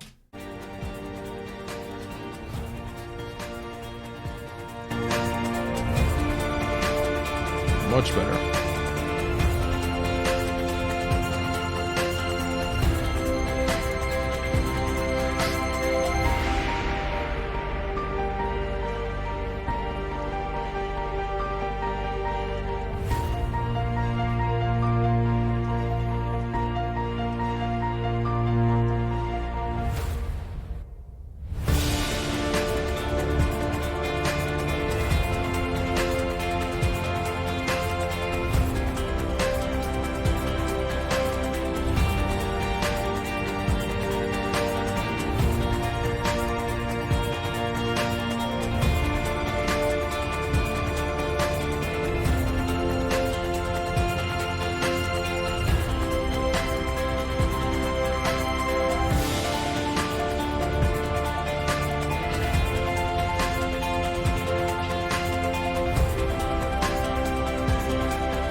Okay, there we go, man.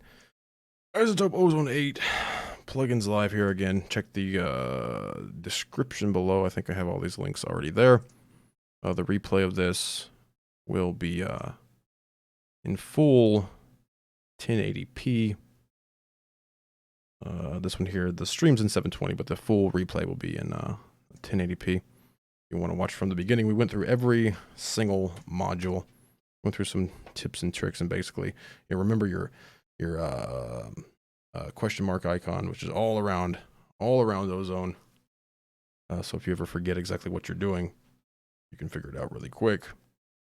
Checked out our entire output section here, references, listening to the reference, dither, codecs, swapping left and right, pretty much everything you should probably need to know, as well as your history panel, which again is really cool. You can go through here.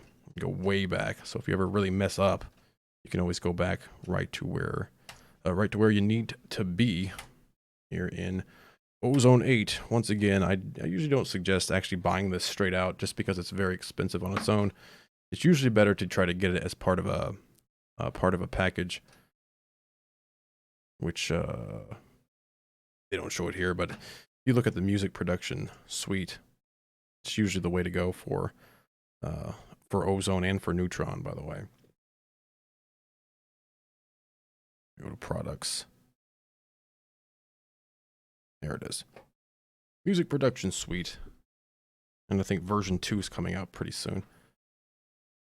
So with the suite, it is, you know, it is more expensive. It's, well, okay, it's on sale right now. Pretty cool. $5.99. You get right now. I think right now you get Ozone 8. You get Neutron 2 Advanced. You get the advanced versions, which is nice.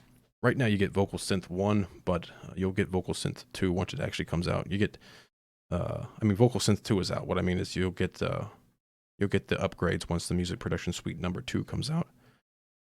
Trash 2, RX6 Standard, for now anyway. Nectar 2, we got Nectar 3 coming out pretty soon, which is really cool. That will be upgraded too, I believe, if you buy now, I believe. Don't quote me on it. I think they throw that in there too. But this is usually the way to go because it's way cheaper. All in all, you know, $600 versus I think it's pretty close to 400 just for Ozone, isn't it? How much are they trying to sell this for today? You see, yep. So $499 for the advanced version, $249 for the standard. So you know, a few more bucks, you get an entire suite of plugins, mixing, mastering, and some effects. So that's usually the way to go if you want to buy it, in my opinion. Anyway, I don't know if they have this at Audio Deluxe or not. I don't know. But anyway, there it is, man. Ozone 8. Full overview, every module, right here on Plugins Live. I have no idea what you're talking about. Oh, hi, Mark. What a story, Mark.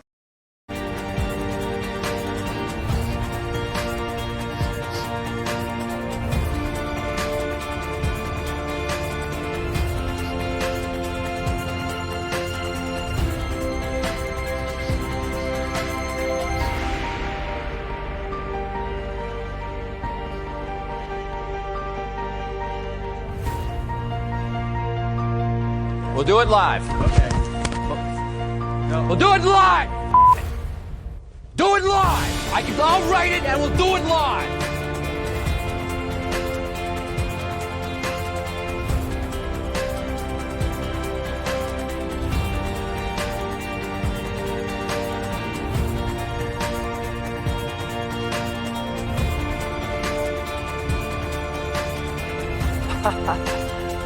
What a story, Mark.